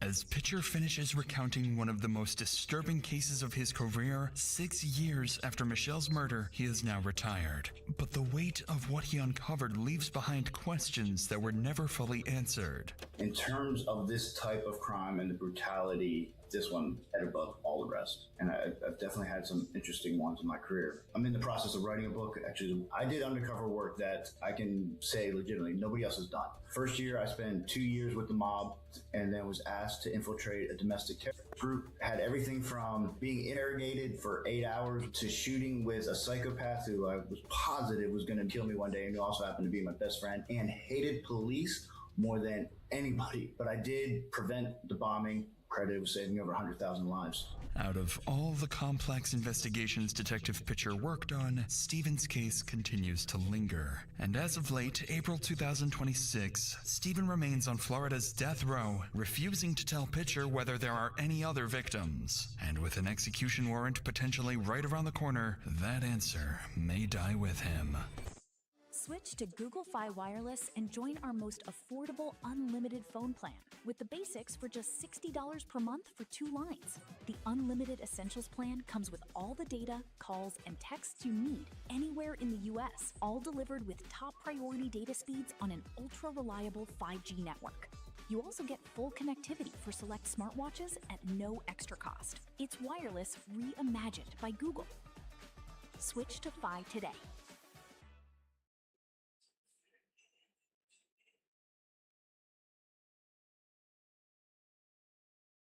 We've got lots of cars under 15 grand. I can change my down payment? I never had this kind of power. Boom! Lower! I'm making my own deal on all these cars! This is a commercial. Go get your real deal at drivetime.com.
Artemis II mission is a test mission of the Orion space capsule.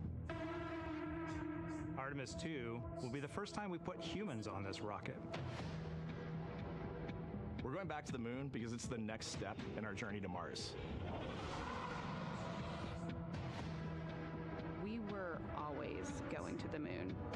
Pushing ourselves to explore is just core to who we are. That's a part of being a human.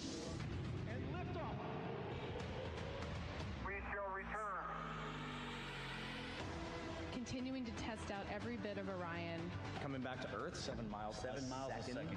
When humanity sets big goals, we can bring together genius from around the world. You have the best people on planet Earth putting this vehicle together. That's what's up. To innovate for the benefit of humanity and to inspire the world through discovery. And here we go.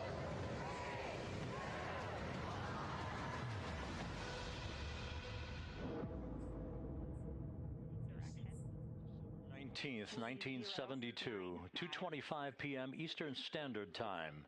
The Command Module America splashes down in the Pacific with Gene Cernan, Ron Evans, and Jack Schmidt aboard as the Apollo 17 mission came to an end, along with humanity's first series of expeditions to the moon. Today at this hour, you are looking live at our planet from the Integrity spacecraft, heading for a splashdown in the Pacific off the coast of San Diego just 1 hour and 35 minutes from now.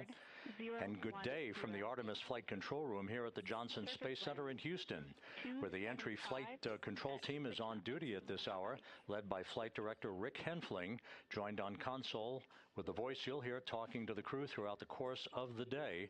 That is Jackie Mahaffey, second from your left.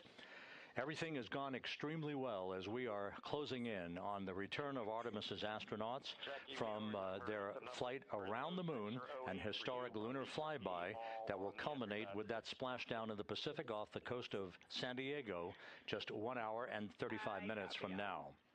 And with that, it's a good entry pad, and we can continue in the procedure.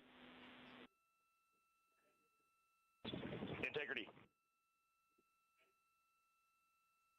You're looking at a live view inside Integrity. Reed Wiseman on the left doing a fist bump with pilot Victor Glover on the right, and down in the middeck area just below their feet, suited up in their launch and entry suits, are mission specialists Christina Cook and Jeremy Hansen of the Canadian Space Agency. A number of milestones yet to unfold before splashdown just over an hour and a half from now. Earlier today, the crew woke up at about 10:35 a.m. Central Time. They completed the final major maneuver of the flight, that being the return trajectory correction 3 burn. It was an 8-second burn that fine-tuned its trajectory to enter a corridor over the Pacific Ocean a short time from now. That will be the point of entry interface, where the crew will reach the first traces of Earth's atmosphere at an altitude of 400,000 feet. The crew moved into its entry checklist just after 4 p.m. Central Time, suited up in those launch and entry suits, conducted leak checks, and now are in the final stages of their entry checklist. Instruction 115 of entry checklist. SM separation ATP is go. Houston copies. The next major milestone on the route home. Fully zipped, and they're working on EBS and then seating up. We copy. Thanks for the status. Jackie Mahaffey talking to Reed Wiseman aboard Integrity. The spacecraft now about 12,000 nautical miles from the Earth's surface. The next major milestone on tap for the crew will be the handover of communications from the Deep Space Network to the Tracking and Data Relay Satellite System. The Deep Space Network came into play after the translunar injection burn back on April 2nd that propelled Integrity toward its lunar flyby. We'll be back on the TDRS network here in about 41 minutes. Following that, the next activity will be the pyrotechnic separation of the crew module from the European service module. That is scheduled at 6:33 p.m. Central Time, followed 4 minutes later by one final critical maneuver. That will be a 19-second burn of Integrity's thrusters in what is called the crew module raise burn. Now, what that does is it basically acts If you were sitting in a reclining chair, you'd basically tilt yourself back. It raises the aft end of Integrity ever so slightly, and that is the final opportunity for us to fine-tune the angle of attack of Integrity through the area of peak heating at entry interface that will come a bit later on, about an hour and 18 minutes from now. So after the raise burn, we will be in the final orientation that will minimize any peak heating on the heat shield of Integrity, and prior to the time the crew enters the Earth's atmosphere at an altitude of 400,000 feet. Entry interface. This is the critical time where the crew will reach the first traces of Earth's atmosphere at an altitude of 400,000 feet, traveling 34,882 feet per second. Just 24 seconds after entering the Earth's atmosphere, we will experience a communications blackout expected to last 6 minutes in duration. This is planned, and it is caused by the interaction of the velocity of Integrity with the friction of Earth's atmosphere. There will be a buildup of plasma around the vehicle, and that ionization will prevent any communications with the crew and any receipt of data by flight controllers here in Mission Control. That blackout is scheduled to begin at 6:53 and 54 seconds p.m. Central Time. Again, a 6-minute blackout that will end, if all goes as planned, at 6:59 and 55 seconds p.m. Central Time. At that point, we expect to regain communications with the crew and a reacquisition of data through the Tracking and Data Relay satellite system. We will have a series of roll maneuvers. These are computer commanded that will roll the vehicle slightly to the left, then back to the right. That will bleed off excess energy as we begin our peak period of velocity. We expect to reach a maximum velocity of 24,661.21 miles per hour, equivalent to about Mach 33 times the speed of sound, shortly after we enter that blackout period. Once we exit the blackout period, of course, we're in the denser regions of the Earth's atmosphere, and then we get set up for the parachute deployment sequence. First, the deployment